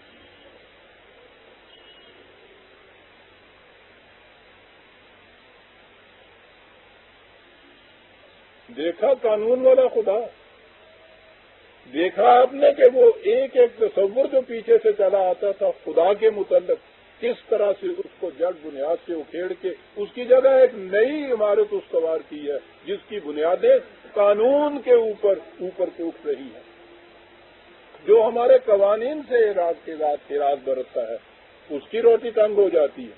یہاں فرد کا سوال نہیں ہے، یہاں اجتماعی نظام کا سوال ہے کہ جو اجتماعی نظام معیشت تمہارا خدا کے قوانین کو چھوڑ کر اپنے تراشیدہ قوانین کے اوپر چلتا ہے، اس میں یہ کیفیت ہوتی ہے کہ کسی کے ہاں، جیسا میں کہا کرتا ہوں کہ کسی کے ہاں تو اتنا زیادہ افراد سے ہے کہ ان کے کتوں کو جو کچھ ملتا ہے دوسرے غریب کے بچوں کو وہ کچھ نصیب نہیں ہوتا. یہ ہمارے قانون سے اعراض کا نتیجہ ہے جو بھوک اور افلاس کسی قوم کے اندر آتی ہے. ہمارا قانون یہ ہے کہ رات کو کوئی ایک فرد بھی اس میں بھوکا نہیں سو سکتا. یہ آگے چل کے میں بھی عرض کروں گا کہ حضور نے ان قوانین کو عملاً متشکل کر کے کس طرح سے دکھایا. آج کا تو موضوع ہی یہ رہے گا.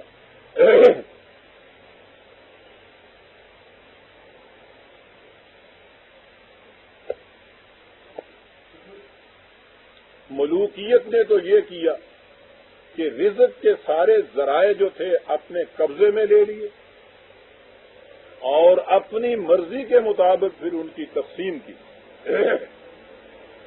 جس نے انہیں خوش کر دیا وہ نہال ہو گیا، جس پہ وہ ناراض ہو گئے اس کے گھر کے اندر کا بھی چھین کے لے گئے. اب آگے بڑھے یہ ان کے محافظ،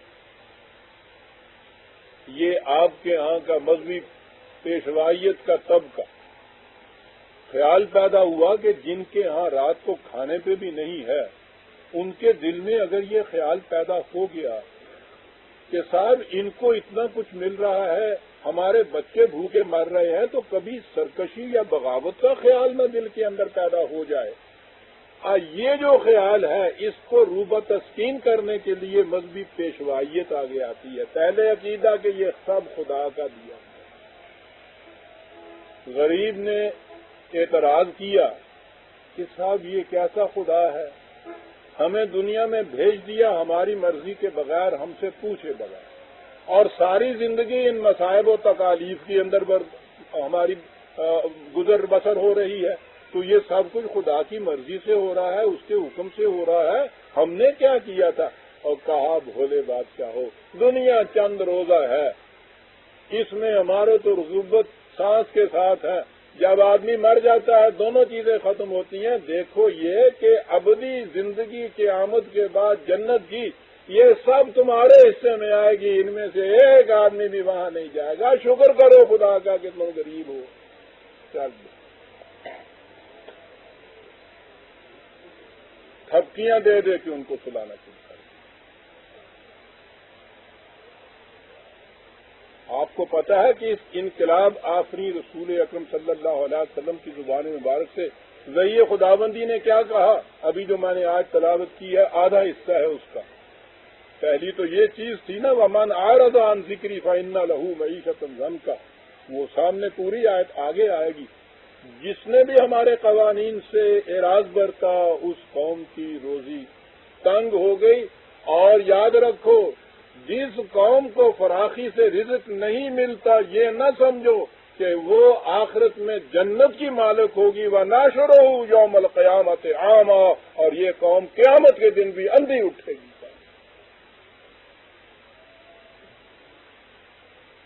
اور حضور نے ان افیون دینے والوں کے اس نشہ آور تھپکیوں کو یہ کہہ کے مٹا دیا۔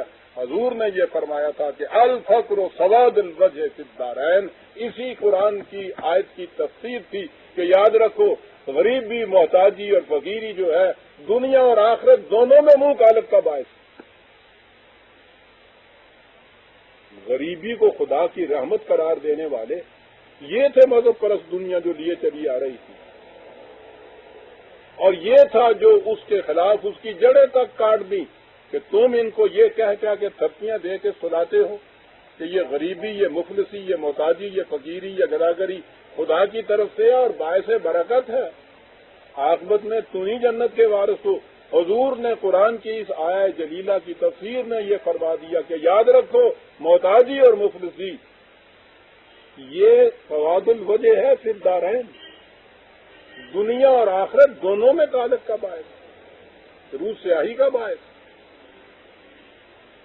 اب یہ تھپکیاں دینے والے آ گئے، کہا یہ خدا کے مقرب بنے بیٹھے ہیں، ان کے تقدس کے پردوں کو ذرا اٹھا کے دیکھیے، ایک طرف کر کے دیکھیے، اور اس کے نیچے سے کیا نکلتا ہے؟ اِنَّ كَثِيرٌ مِّنَ الْأَحْبَارِ وَالرُّهْبَانِ لَيَأْكُلُونَ أَمْوَالَ النَّاسِ بِالْبَاطِلِ وَيَصُدُّونَ عَن سَبِيلِ اللَّهِ، یہ جو تمہیں علماء شریعت اور ارباب طریقت نظر آتے ہیں، ان میں سے اکثریت کی کیفیت یہ ہے کہ یہ لوگوں کا مال بغیر کچھ کام کاج کیے ہوئے کھاتے رہتے ہیں۔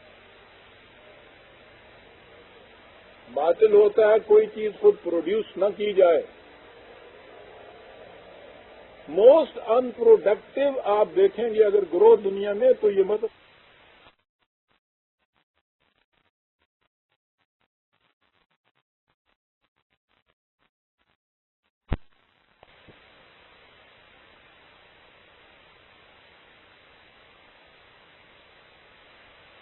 کی جائے۔ موسٹ ان پروڈکٹیو آپ دیکھیں گے اگر گروہ دنیا میں تو یہ مذہب پرستوں کا ہوتا ہے۔ ایک موچی بھی جوتی گانٹ کے کچھ کماتا ہے۔ آپ دیکھیے ان کی زندگی، ساری زندگی کوئی کام ہی نہیں کرتے۔ کیونکہ میں کہا کرتا ہوں کہ کام آپ کے یہاں کرتے ہیں کہ صاحب ہم آتے ہیں تو نماز پڑھاتے ہیں، پوچھئے کہ تم نے نماز خود پڑھنی تھی یا نہیں اپنی؟ یعنی تم پہ بھی تو یہ فرض تھی جو فرض پورا کرنے کے لیے آئے. ہم نے تمہاری عزت کی کہ تمہارے لیے ایک جگہ ریزرو کر کے پہلے سے رکھ دی. کسی کو جگہ ملے یا نہ ملے، دھوپ میں سڑک میں بھی کھڑا ہوا ہو، تم سب سے آخر میں بھی آؤ، ہم نے آپ کو سب سے آگے کھڑا کیا. صاحب اتنی عزت تمہاری ہم نے یہ کی. اپنی نماز تم نے پڑھی، نماز پڑھنے کے بعد کیا سو تو ٹاگے ساڑھے. یہ چیزیں ہیں عزیزان من جس کو انقلاب آپ کہتے ہیں. تصورات کی دنیا بدل کے رکھ دی. وہ کہا کہ یہ ایک طبقہ آپ کے یہاں کا جو کچھ پیدا نہیں کرتا، دوسروں کی پیدا کی ہوئی کمائی کے استحصال کر کے اس کے اوپر اس قسم کی نہ صرف یہ کہ اپنی آرام طلبی بلکہ اب تو عیش و عشرت کی زندگی بسر کرتا ہے. یہ کچھ لوگوں سے لیتا ہے اور اس کے بعد وہ اس کے گھٹنے بھی چومتے ہیں آ کے. کیا قیامت تھی یہ تھا.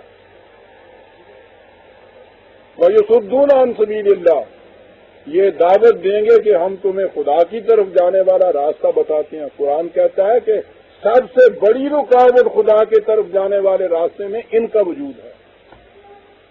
آپ دیکھ رہے ہیں عزیزان من، انقلاب اسے کہتے ہیں. اب آپ نے دیکھ لیا کہ وہ زلف و خط و خال کے تذکرے کیوں وہاں ہوتے ہیں کہ یہ انقلاب آفرین جو سیرت کے گوشے ہیں یہ سامنے نہ آنے پائے انسانوں کو. باقی رہا یہ ان کا ساتھی سرمایہ داروں کا طبقہ، یہ مذہبی پیشوائیت انہی کے سہارے چلتی ہے. یاد رکھیں وہ نذرانے اور خیرات اور زکوٰۃ اور یہ تمام چیزیں، مسجد بنا دیجئے، کمکمے لگا دیجئے، یہ سب وہاں سے چلتے ہیں. ان کے حق میں پھر دعائے خیر ہوتی ہے. قرآن نے اسی آیت کے ایک ٹکڑے میں تو یہ ان کے متعلق کہا اور یہ ان کے جو پیچھے سہارے بنے ہوئے تھے کہا والذین یکنزون الذھب والفضة ولا ينفقونها فی سبیل اللہ فبشرهم بعذاب علیم. یہ جو مال و دولت کے ڈھیر دبا کے ڈرتے ہیں، اپنی ذات کے لیے ان کو مختص کر کے رکھ لیتے ہیں، کسی دوسرے کا اس میں حصہ نہیں ہوتا سوائے ان کے کہ جن کو پالنا مقصود ہوتا ہے. انہیں کہا کہ ان کو ایک الم انگیز عذاب کی بشارت دے دو. غور فرمائیے آپ عزیزان من، ملوکیت کا تصور، خدا کا صحیح تصور دے کے کس طرح اس کی جڑیں کاٹی. مذہبی پیشوائیت جس میں ارباب شریعت اور طریقت دونوں آ جاتے ہیں، ان کے متعلق کہا کہ خدا کی طرف جانے والے راستے کے اندر کوٹ بن کے روک بن کے کھڑے ہوئے ہیں. سرمایہ داری کا طبقہ یہ کہا کہ ان کی مال و دولت جہنم کی آگ میں تپائی جائے گی اور اس سے ان کی پیشانیوں کو اور پیٹھوں کو داغا جائے گا. یہ ہے انقلاب عزیزان من جو نبی اکرم صلی اللہ علیہ وسلم لے کے آئے تھے. اب اس کے بعد آگے آئے ارباب حکومت. اگرچہ ملوکیت ہی کی ایک بات ہوتی ہے وہ، لیکن یہ تو قرآن تھا. یہ تو قیامت تک کے انسانوں کے لیے انقلاب آفرین پیغام تھا. معلوم تھا اس عالم الغیب کو کہ آگے چلنے کے بعد انہوں نے بادشاہت کا لفظ تو اڑا دینا ہے، لیکن لفظ کے اڑانے سے تو حقیقت نہیں بدل جاتی.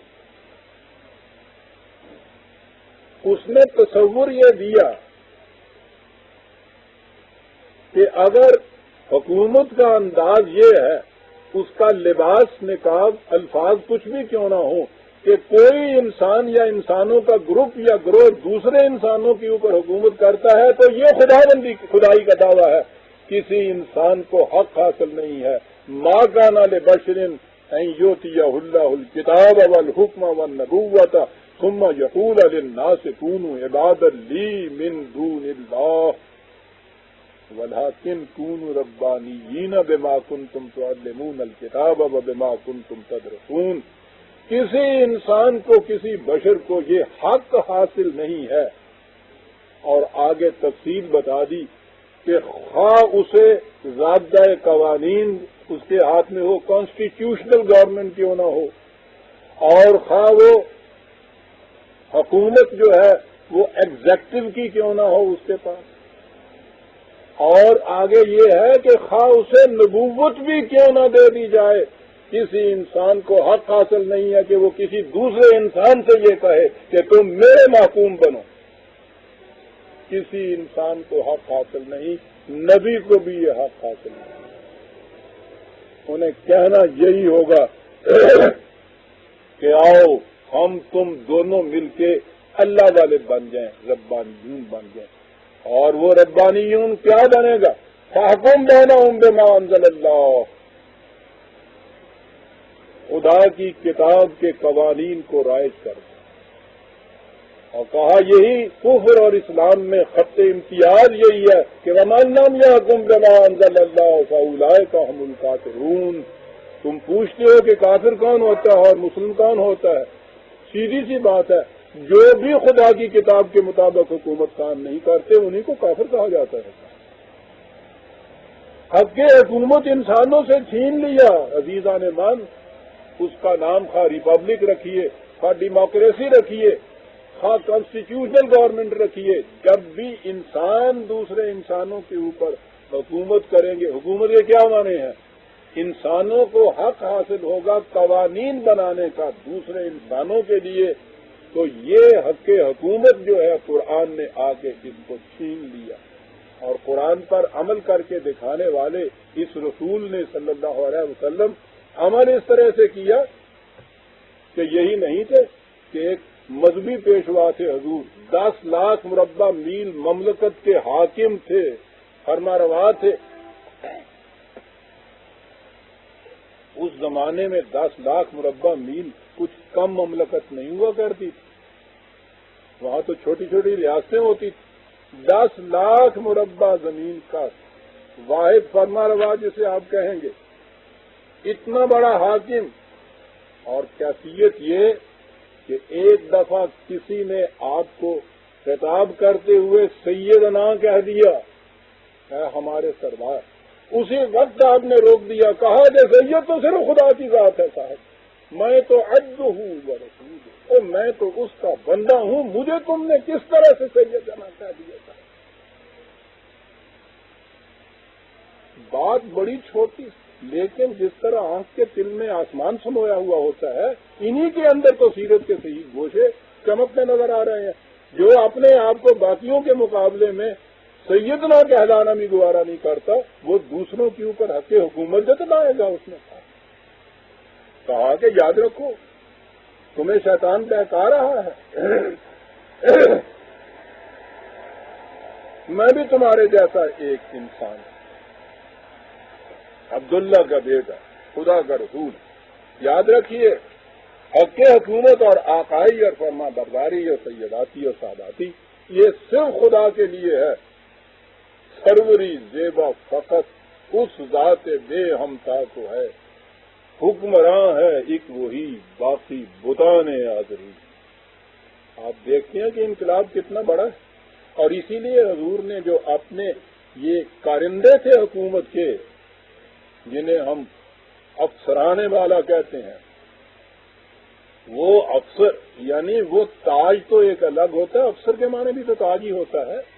یہ چھوٹے چھوٹے تاج سر پہ رکھے ہوئے ہوتے ہیں جن کے متعلق کبھی ذہن میں بھی نہیں آتا کہ یہ چیز بھی اس اسلامی تصور کے خلاف ہے. اسلامی تصور صدر اول کی مملکت میں نبی اکرم صلی اللہ علیہ وسلم نے یہ جو حکومت کے کارندے تھے ان کو عمال کہہ کے پکارا تھا، کام کرنے والے لوگ، افسر کہہ کے نہیں پکارا. اولی الامر ہیں وہ، حکومت کے احکام کو نافذ کرنے کی ذمہ داری ان کے اوپر ہے، لیکن کیفیت ان کی عمال کی ہے. اور قرآن نے اسی لیے ان کو، قرآن نے بھی ان کو یہی کہہ عاملین کہہ کے پکارا ہے، کام کرنے والے.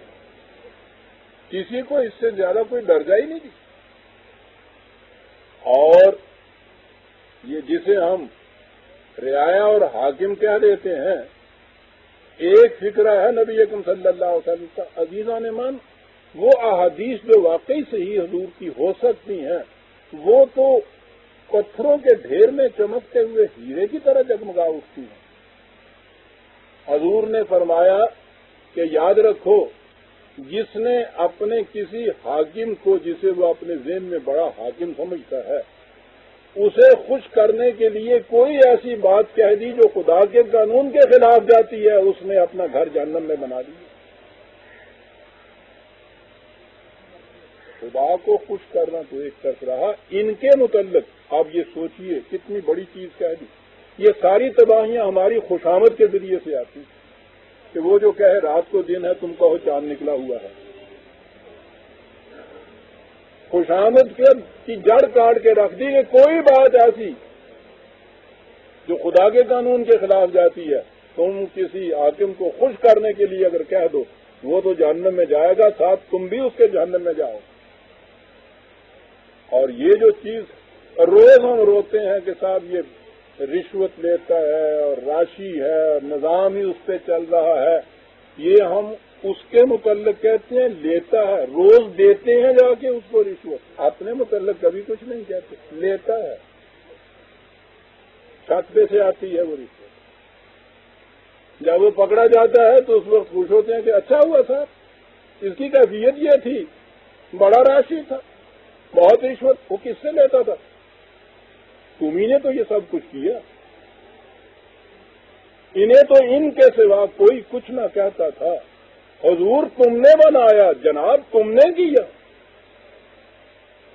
وہاں کیفیت یہ تھی کہ ایک عامل مملکت کے محاصل کو اکٹھا کر کے کلیکٹر جسے آپ کہتے ہیں آیا، اس نے آگے کہا تو یہ تو ہے ریونیو جو میں لے آیا ہوں، اور یہ کوئی اتنی سی چیز جو تھی یہ انہوں نے مجھے بطور تحفہ دی ہے۔ آپ نے فرمایا کہ اچھا تمہیں بطور تحفہ دی ہے؟ تو جی ہاں۔ کہا کہ جب تم یہ عامل نہیں تھے اور بیٹھے ہوئے تھے گھر میں اس وقت بھی تمہیں وہ تحفے بھیجا کرتے تھے؟ کہا جی نہیں اس وقت تو نہیں۔ تو کہا کہ یہ اس نسبت سے ہے نا کہ تم عامل ہو حکومت کے، یہ بھی اسی طرح سے حرام ہے جس طرح سے کہ رشوت حرام ہے۔ احتیاط کی یہ کیفیت، اور یہ بڑی ضروری ہے کہ ان چھوٹی چھوٹی چیزوں کے اندر احتیاط برتی جائے، ورنہ وہی چیز جو سعدی نے کہا ہے کہ اگر ایک انڈے کے متعلق آپ نے احتیاط نہ برتی جو ایک سپاہی لے گیا ہے، یاد رکھو تو اس گاؤں کی کوئی مرغی سلامت نہیں رہے گی اس کے بعد۔ یہاں تک حضور احتیاط برتتے تھے۔ ہاں اب ہمارے سامنے عزیزان مان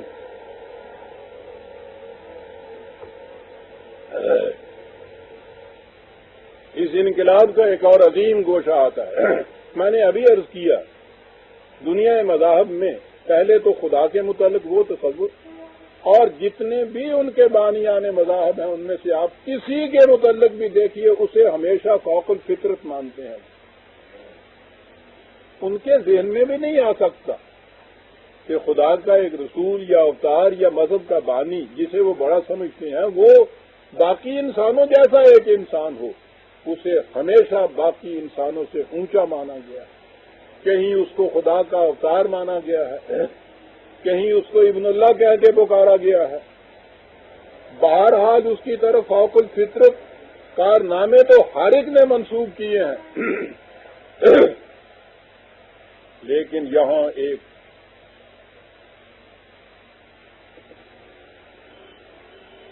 عظیم رسول آتا ہے جو ایک ایک سانس میں اعلان کرتا چلا جاتا ہے کہ انما انا بشر مثلکم۔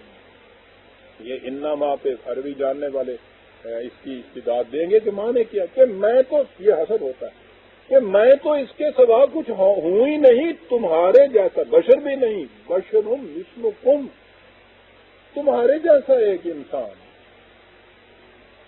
غور فرمایا آپ نے کہ وہ تصور جو خدا کے بعد آتا تھا بانی مذہب کا، اس تصور کی جڑ کیسے کاٹ کے رکھ دی۔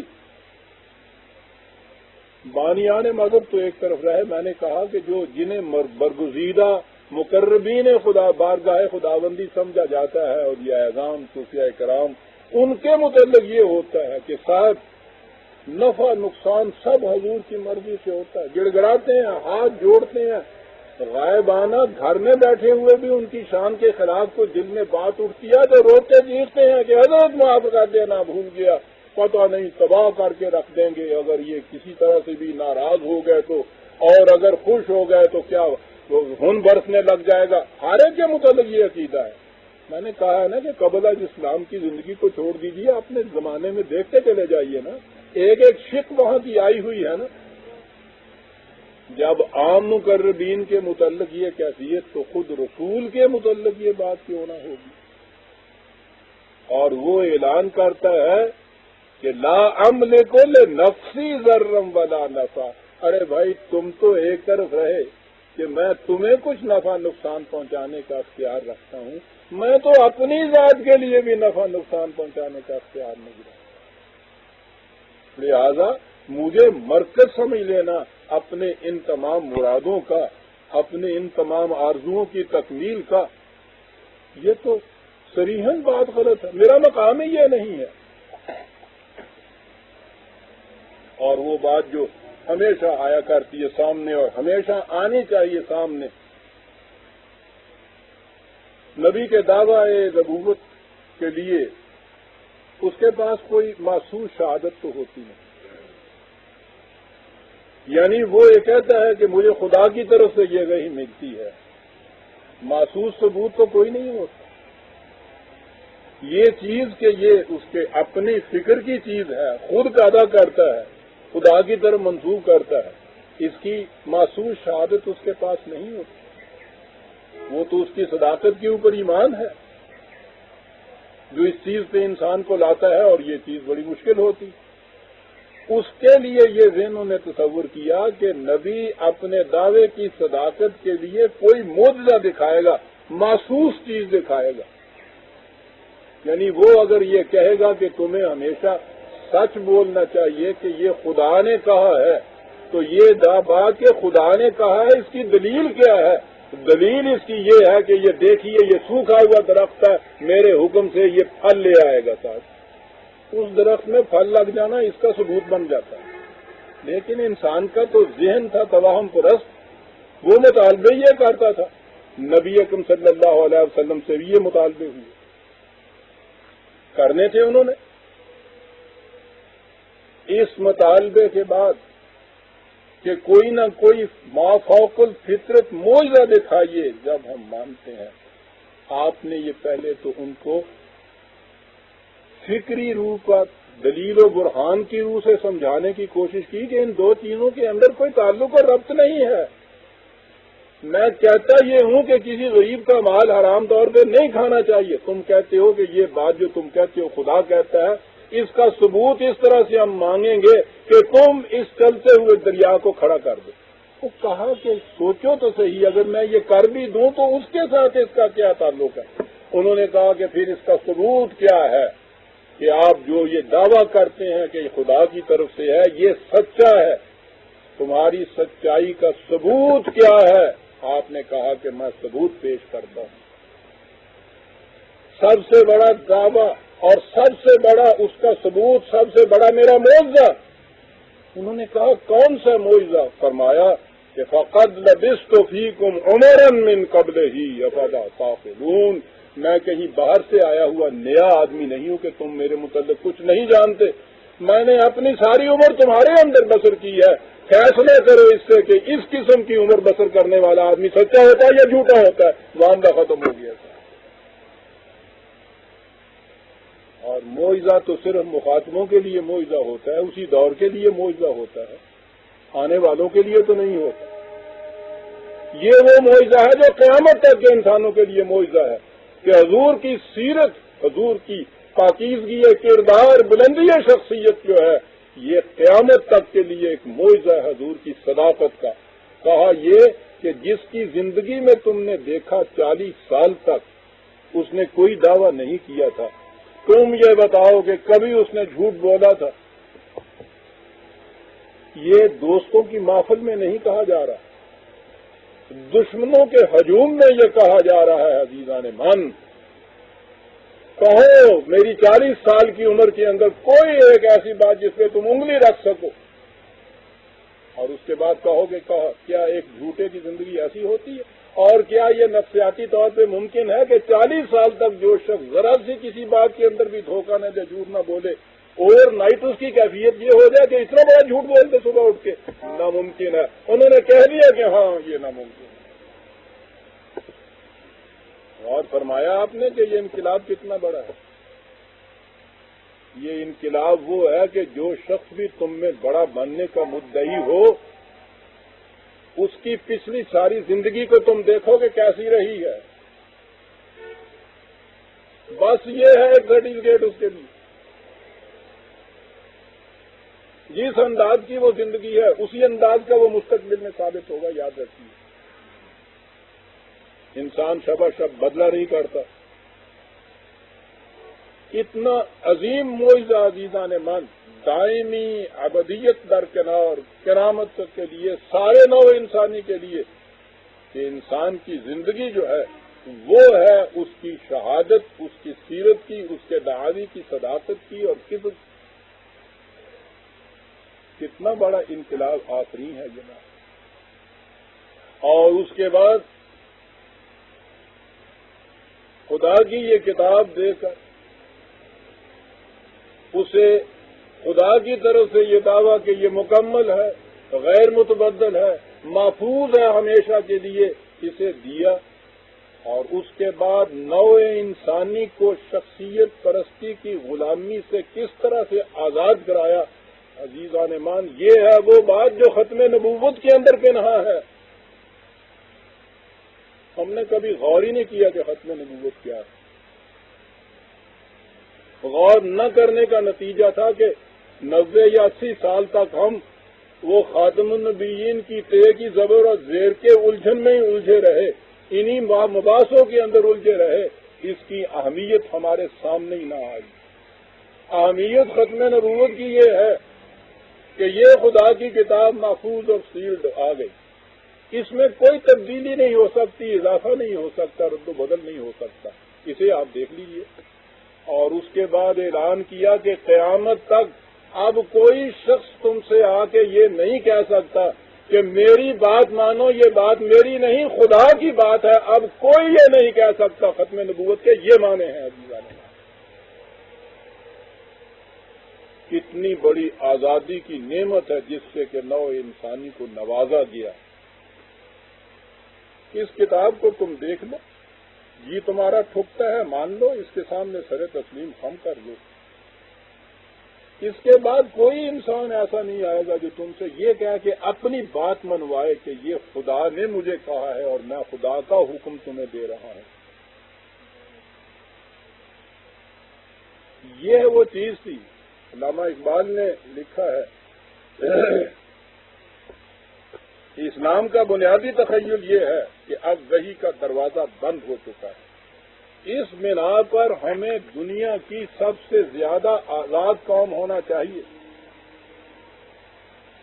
پہلے زمانے کے مسلمان جو ایشیائے قبل از اسلام کی غلامی سے نئے نئے آزاد ہوئے تھے، اس پوزیشن میں نہیں تھے کہ ختم نبوت کے اس بنیادی تخیل کی اہمیت کا صحیح اندازہ کر سکتے۔ لیکن دور حاضر کے مسلمان کو چاہیے کہ وہ اپنی پوزیشن کو اچھی طرح سے سمجھے اور قرآن کے غیر متبدل اصولوں کی روشنی میں اپنے معاشرہ کی تشکیل جدید کرے اور وہ عالمگیر جمہوریت قائم کر کے دکھا دے جو اسلام کی اصل و غایت ہے، لیکن جو ابھی تک پورے طور پر بے نقاب ہو کر دنیا کے سامنے نہیں آئی۔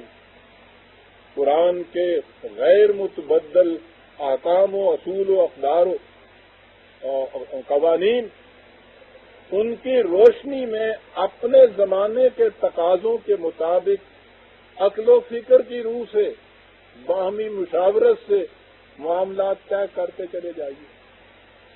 اب کوئی فوق الفطرت ہستی، فوق الفطرت سرچشمہ سے کوئی چیز کہنے کے لیے تمہارے پاس نہیں آ سکتی۔ آنے والا آ چکا آخری بار، اب کوئی اور آنے والا نہیں تمہارے پاس۔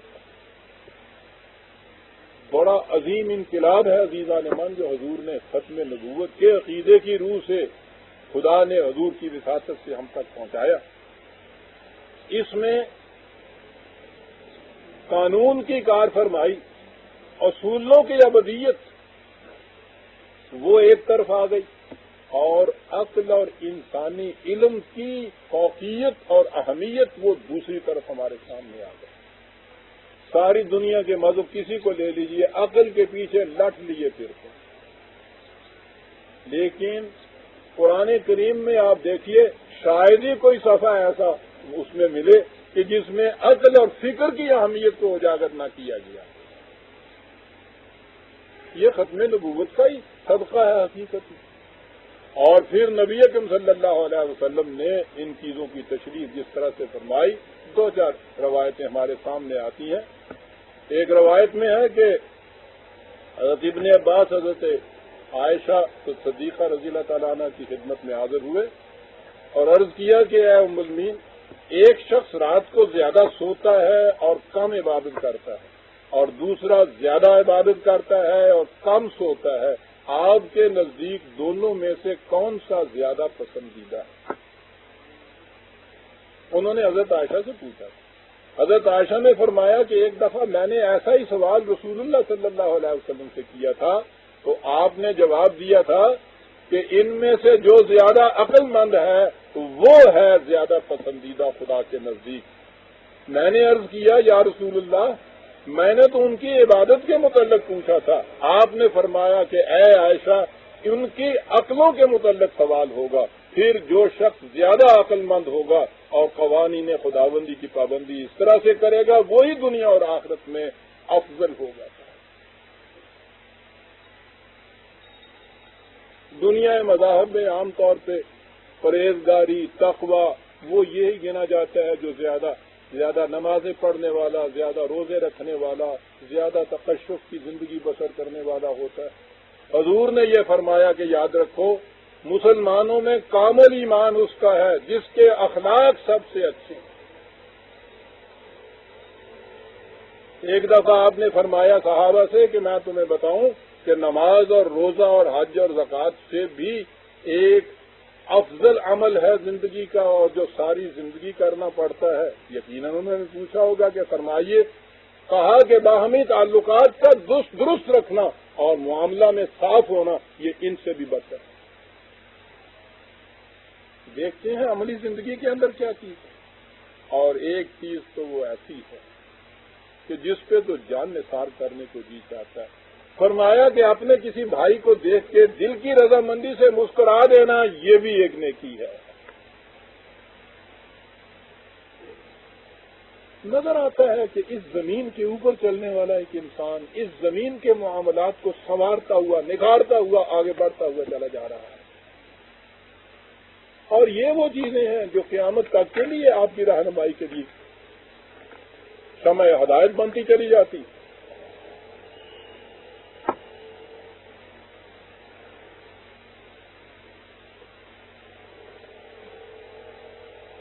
قرآن کریم کی اس تعلیم اور حضور کی اس عملی زندگی کا نتیجہ یہ تھا کہ توہم پرستیاں ہر قسم کی آپ نے اٹھائی۔ سب سے بڑی خدمت جو انسانیت کی عزیزاً ہو سکتی ہے عقل و فکر کا فروغ قرآن کی رہنمائی کی نیچے، اور توہم پرستیوں سے اس کے ذہن کو اٹھا دیا جائے۔ اگر توہم پرستیوں سے انسانوں کو آپ نکال دیتے ہیں ان کی زندگی تاریکیوں سے روشنی کے اندر آ جاتی ہے۔ کس طرح حضور نے اس کا عملی ثبوت دیا؟ مشہور واقعہ ہے کہ حضور کے اس چھوٹے سے بیٹے کا انتقال ہوا۔ اتفاق کی بات کہ اس دن سورج کو گرہن آ گیا۔ یہ بات تو آج کے زمانے میں بھی کہیں ہو دنیا تہذیب و تمدن میں تو اس میں بھی لوگ رخ کر لیں گے اس کی طرف کہ آپ واقعی بڑے انسان ہیں۔ عرب کی دنیا، اس زمانے کی دنیا جہالت، توہم پرستی، وہ ہجوم کر کے حضور کے پاس آ گئے کہ ہم آج ایمان لاتے ہیں اس بات کے اوپر کہ آپ واقعی سچے ہیں خدا کے رسول۔ آپ نے فرمایا کہ یہ تو بڑی خوشی کی بات ہے کہ تم ایمان لاتے ہو، لیکن میں ذرا اس کی وجہ بھی تو معلوم کر لوں کہ ایمان بلا وجہ تو ایمان نہیں ہوتا عزیزان من، یہ بھی عجیب چیز ہے قرآن کی۔ انہوں نے کہا کہ اس سے بڑی چیز آپ کی صداقت کا دلیل اور کیا ہوگی کہ آپ کے بیٹے کی وفات ہوئی اور آسمان کے جرام فلکی نے بھی ماتمی لباس پہن لیا اور سورج جو ہے سیاہ پوش ہو گیا آج، آپ کی صداقت کی اس سے بڑی دلیل کیا ہوگی؟ کبھی کبھی میں بھی سوچا کرتا تھا، اور ہم سوچیں گے کہ آج کا کوئی بھی انسان ہو، اچھے سے اچھا وہ جسے ہم دیندار کہتے ہیں وہ بھی کیوں نہ ہو، وہ بھی اس سچویشن کو ایکسپلائٹ کر لے گا، دھوکہ دے لے گا اپنے آپ کو کہ کوئی بات نہیں، اس وقت یہ اسی بات کے اوپر ایمان لے آئے ہیں، پھر میں ان کو تعلیم دے دوں گا، ان کی تربیت کر دوں گا، پھر یہ ٹھیک ہے سچے مسلمان بھی ہو جائیں گے، آنے تو دو کسی طرح سے ان کو، دھوکہ دے لے گا اپنے آپ کو، اور شاید اس کو کوئی برا بھی نہ سمجھے۔ لیکن اس رسول انقلاب آفرین صلی اللہ علیہ وسلم کو دنیا کے سامنے ایک نمونہ پیش کرنا تھا۔ آپ نے ان سے کہا کہ بھائی آپ نے یہ جو سمجھا ہے یہ غلط سمجھا ہے۔ 1400 سال پہلے کی بات ہو رہی ہے عزیزان من۔ چاند اور سورج کو گہن خدا کے طبیعیاتی قوانین کے تابع لگتا ہے، اس میں کسی کا بیٹا تو ایک طرف، کسی کی اپنی موت اور زندگی کا بھی کوئی سوال نہیں ہوتا، لہذا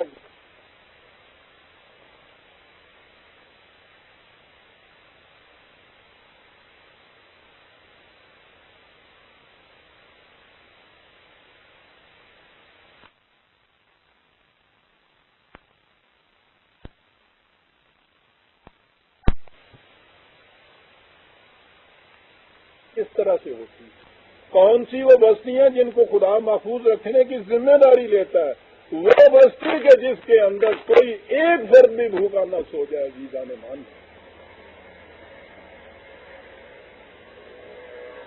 یہاں تو حضور نے ایک فرد ہی کہا تھا بستی کے اندر، حضور کے متبعین میں حضرت عمر فاروق رضی اللہ تعالیٰ عنہ کا وہ قول تو آپ میں سے ہر ایک کو معلوم ہوگا کہ جب آپ نے فرمایا تھا کہ یاد رکھو، کسی نے کہا تھا کہ آپ تو بہت زیادہ کامیاب خلیفہ یہاں ہوئے، آپ نے کہا کہ اتنی جلدی یہ بات نہ کہو، میں نہیں اس کی ضمانت دے سکتا، مطمئن نہیں ہو سکتا، خدا کی قسم اگر دجلہ کے کنارے کوئی کتا بھی بھوک سے مر گیا تو عمر سے اس کی بھی بات پرس ہوگی۔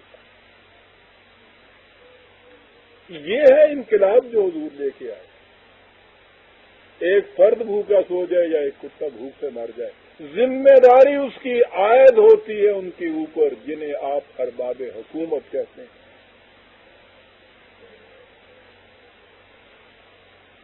یہ شہادت گاہ الفت میں قدم رکھنا ہے۔ لوگ آسان سمجھتے ہیں مسلمان ہونا، لیکن مشکل کچھ نہیں عزیزان من، تیرا ہی جینا چاہے تو باتیں ہزار ہوں۔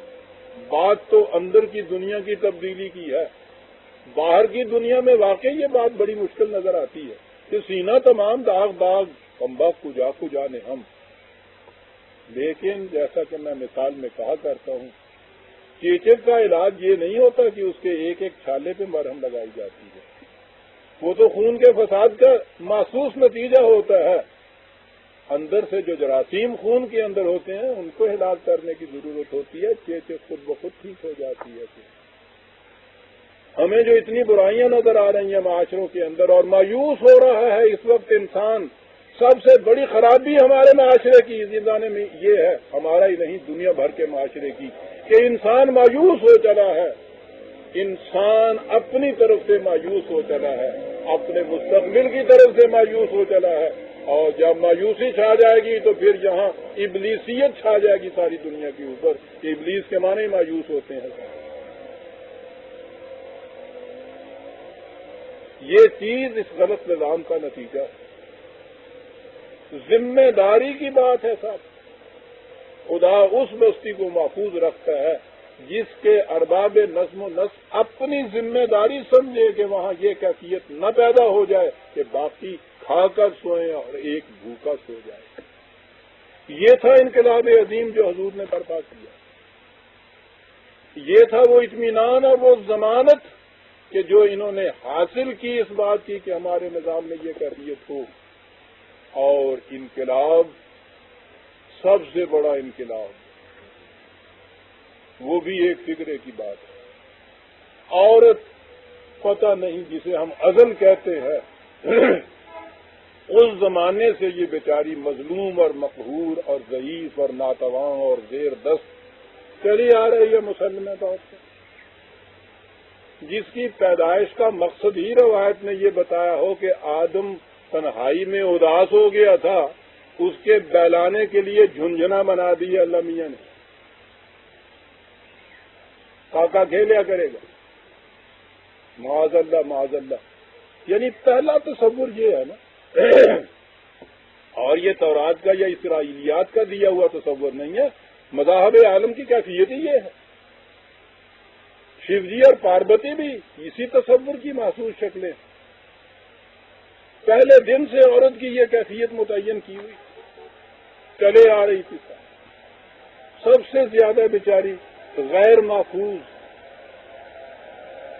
ہر مقام پہ مرد کا سہارا ڈھونڈنے والی، کہیں اپنے آپ کو محفوظ نہ پانے والی، نبی اکرم صلی اللہ علیہ وسلم سے یہ سوال کیا گیا کہ آپ جس قسم کی مملکت قائم کرنا چاہتے ہیں اس کی کوئی ایک عظیم خصوصیت بتائیے کہ اس میں کیا ہوگا۔ سوال ہے عزیزان مان، آپ دیکھیے آج کوئی پوچھے تو ہمارا کوئی مفکر جو ہے پتہ نہیں اس میں ضخیم کتاب لکھ دے کہ اس کی خصوصیت کیا ہوگی۔ سنیے عزیزان مان، آپ داد کیجیے اس نگاہ بصیرت کی، کہاں جا کے انگلی رکھی ہے، کہا اس کی خصوصیت کبرا یہ ہوگی کہ ایک عورت تنہا یمن سے چلے گی، شام تک ان صحراؤں میں چلی جائے گی اور اس کو خدا کے سوا کسی کا ڈر نہیں ہوگا۔ اللہ اکبر، صلی اللہ علیہ وسلم۔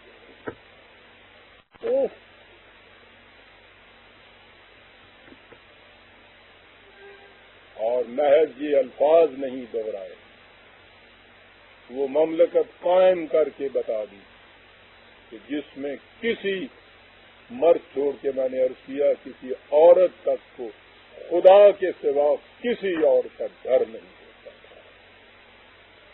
قرآن نے بھی محض یہی بتایا ہے نظام کا کہ لا خوف علیہم ولا هم یحزنون، اور علیہم جب کہا ہے تو اس نے مردوں کو ہی نہیں کہا ہے، اس میں تو عورت بھی اس میں آتی ہے۔ حضور نے مثال دی ہے کہ جس معاشرے میں، اور میں کہتا ہوں اس کو پھیلاتے چلے جائیے، عورت غیر محفوظ مرد کے ہی ہاتھوں سے ہوتی تھی۔ اب یہ جو محفوظ چلی ہے یمن سے شام تک، تو یہ تو ہے نہیں نا کہ خدا نے راستے بھر میں کچھ قلعے بنا دیے ہیں کہ وہ اس کے اندر سے چلی جا رہی ہے، فرشتوں کے جلو بھیج دیے ہیں کہ دائیں بائیں فوج اس کو محیط کیے ہوئے لیے جا رہی ہے۔ یہ محفوظ جو ہوئی ہے تو کس طرح محفوظ ہوئی؟ مردوں کا کردار اتنا اونچا کر دیا ہے کہ کوئی اس کی طرف نگاہ بد سے دیکھ نہیں سکتا تھا۔ یوں عورت کی حفاظت ہوتی ہے۔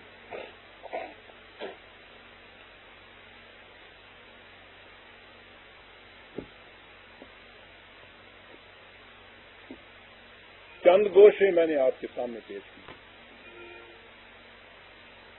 اور ایک اصولی چیز حضور نے جو پیش کی ہے، جو میں نے عرض کیا ہے کہ قیامت تک کے لیے وہ چیز آپ کے لیے ایک مسلسل انقلاب، ابدی انقلاب کی رہنمائی آپ کے سامنے پیش ہوئی۔ زندگی اگر جامد ہو جائے، ایک مقام پر آ کے رک جائے، قرآن کریم نے اسے جہنم کہا ہے، جہنم کے لیے ایک لفظ جہیم بھی اس کے ہاں آتا ہے۔ جہیم کے معنی ہی ہے روک، جہاں آگے نہ جایا جا سکے۔ آج کی سائنس کی تحقیقات کی روح سے بھی، تاریخ کی روح سے بھی انسانی زندگی کا کارواں متحرک چلا آتا ہے۔ زندگی میں ارتقاء ہے، اس میں آگے بڑھنا ہے۔ کسی ایک مقام کے اوپر بھی جہاں یہ رک کے کھڑی ہو جاتی ہے کہ بو فساد کی آتی ہے بند پانی میں، ندی جب رک جاتی ہے تو جوہر بن جاتی ہے، جوہر بننے سے اس کا پانی جو ممد حیات تھا وہ اتنا متعفن ہی نہیں ہوتا، زہریلا ہو جاتا ہے کہ اس سے انسان کی موت واقع ہو جاتی ہے۔ انسانی زندگی کی جوئے رواں کی بھی یہ کیفیت ہے۔ زندگی جوئے رواں اس کو رواں خواہد بود، اس کے آگے چلنے کا نام ہی حقیقت میں انسانی زندگی ہے۔ اسی کو دین کہا جاتا ہے، بڑھتے چلے جانا، آگے بڑھتے چلے جانا، اور بڑھنے کی حد موت بھی نہیں ہے۔ موت تو صحن گلستان میں داخل ہونے کے بعد یہ باڑ لگی ہوئی ہے، اس سے زیادہ اس کی حیثیت ہی کچھ نہیں۔ باہر ندی باہر والوں کو نظر آتی ہے، ندی تو آگے جا رہی ہوتی ہے، باہر والے اسے دیکھ نہیں سکتے، پھر اسے اندر والے دیکھتے ہیں۔ اسی کا نام ہے موت قرآن کی روح سے۔ اگر یہ ندی کسی مقام کے اوپر رک جائے، ٹھہر جائے، آگے نہ بڑھے تو متعفن ہو جاتی ہے، جامد ہو جاتی ہے۔ جمود ہی کا نام جہنم ہے قرآن میں جو میں نے کہا ہے۔ ماپنے کا پیمانہ اس کا یہ ہے کہ کل کے مقابلے میں یہ آج آگے کتنی بڑی ہے۔ سارے دنیا کے بڑے بڑے مفکر اس کو پیمانہ عزیزان من قرار دے رہے ہیں۔ ڈینامک لائف ہونی چاہیے، اس میں موومنٹ ہونی چاہیے، اس میں حرکت ہونی چاہیے، قدم آگے بڑھنا چاہیے۔ یہی ہے وہ چیز کہ جو تاریخ دان، بلکہ وہ فکری تاریخ دان پیش کرتے ہیں اس بات کے ثبوت میں کہ انسانیت کی تاریخ اس چیز کی گواہی دیتی ہے کہ یہ چلتی ہوئی آگے بڑھتی ہے۔ یہ ہے عزیزان من بنیادی نقطہ کاروان انسانیت کا۔ مذہب کی دنیا میں یہ ساکت اور جامد ایک مقام پہ کھڑی ہوتی ہے۔ مذہب کی دنیا میں پوچھا یہ جاتا ہے ہر شخص سے کہ بتاؤ اس سے پہلے والے یہی کرتے تھے؟ وہ انسانیت کو صدیوں پہلے تک کے مقام کے اوپر کھڑا دیکھتی ہے۔ ہر مذہب یہی دیکھتا ہے۔ اس کے نزدیک بہترین دور ست یگ جسے آپ کہتے ہیں وہ پہلا زمانہ ہوتا ہے۔ ہر آنے والا دور کل یگ کہلاتا ہے۔ یہ تصور مذہب کی دنیا میں تھا، پھٹک کے رکھ دیا حضور نے یہ کیا کہ خیر القرون کرنی، کیا کہتے ہو تم؟ پہلا دور ست یگ تھا، یہ کل یگ ہے، میرا زمانہ بہترین دور ہے زمانے کا اللہ۔ اور اس کے بعد یہ کہہ دیا یاد رکھو میں تمہیں 4 لفظوں میں ایک اصول حیات دے کر جاتا ہوں۔ زندگی کو اس کسوٹی کے اوپر پرکھتے چلے جانا، دیکھتے چلے جانا، تمہیں معلوم ہو جائے گا کہ تم دین کے مطابق زندگی بسر کرتے ہو یا ہلاکت کے گڑھے کی طرف تم چلے جا رہے ہو۔ اور وہ 4 لفظ وہ ہیں عزیزان من، معلوم نہیں وہ لکھی ہے یا نہیں، وہ 4 لفظ یہ ہے عزیزان من، میں تو جو اس کے اوپر غور کرتا ہوں عزیزان من آشستہ روکتا ہوں، جھوم اٹھتا ہوں۔ یہی وہ چیزیں تھیں کہ جنہوں نے حضور کی صداقت کو میرے دل کی گہرائیوں میں پیوست کر دیا۔ 4 لفظ ہیں عزیزان من کہ من استوى یومہ فہو مغبون، یاد رکھو جس کا آج اسی طرح کا گزرا جیسا اس کا کل گزشتہ کا گزرا تھا اور وہ آگے نہیں بڑھا، سمجھ رکھو کہ وہ تباہ ہو گیا۔ اللہ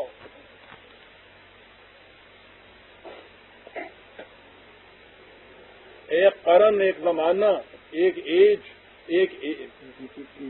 یہ دور، یہ تو ایک طرف رہا۔ ایک دن من استوى یومہ فہو مغبون، جس کے 2 دن ایسے ایک جیسے گزر جائیں، کل کتنا ہی اچھا کیوں نہ ہو، اگر آج کا دن بھی اتنا ہی اچھا ہے، اس سے زیادہ اچھا نہیں ہے، تو کہا یہ بھی تباہ ہو جائے گا۔ آج کا سورج کل کے دن سے بہترین توقعات و آرزوؤں کا حامل بن کے تمہارے افق پر نمودار ہونا چاہیے۔ زندگی کو ڈینامک رہنا چاہیے، اسے آگے بڑھنا چاہیے۔ اسی لیے سابقون السابقون قرآن نے یہ کہا ہے، متنافسون کہا ہے ان کو جو مومن ہیں، آگے بڑھنے والے اور آگے چلنے والے۔ اسی لیے اقبال نے جو کہا تھا کہ تو اسے پیمانہ امروز و فردا سے نماپ، جاوداں پہم دواں ہر دم جواں ہے زندگی، تو وہ یہی تھی، اسی کی تفسیر تھی جو کہا گیا کہ من استوى یومہ فہو مغبون۔ اور یہی چیز ہے، قرآن ہی کی تو تفسیریں ہیں. میں نے پہلے کہا ہے کہ سیرت طیبہ کے نقوش پغاز قرآن کریم کے حروف و نقوش کی ہی حقیقت میں محسوس رکھتے ہیں. قرآن نے بھی تو یہ کہا تھا وَلْتَنْظُرْ نَفْسٌ مَا قَدَّمَتْ لِغَدٍ. آج وہ یہ دیکھے کہ میں نے کل کے لیے کیا کیا ہے.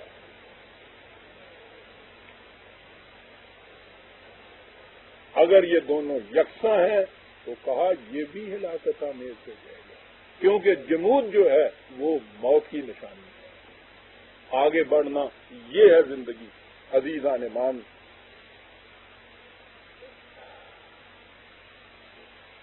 وقت بہت بڑھ رہا ہے.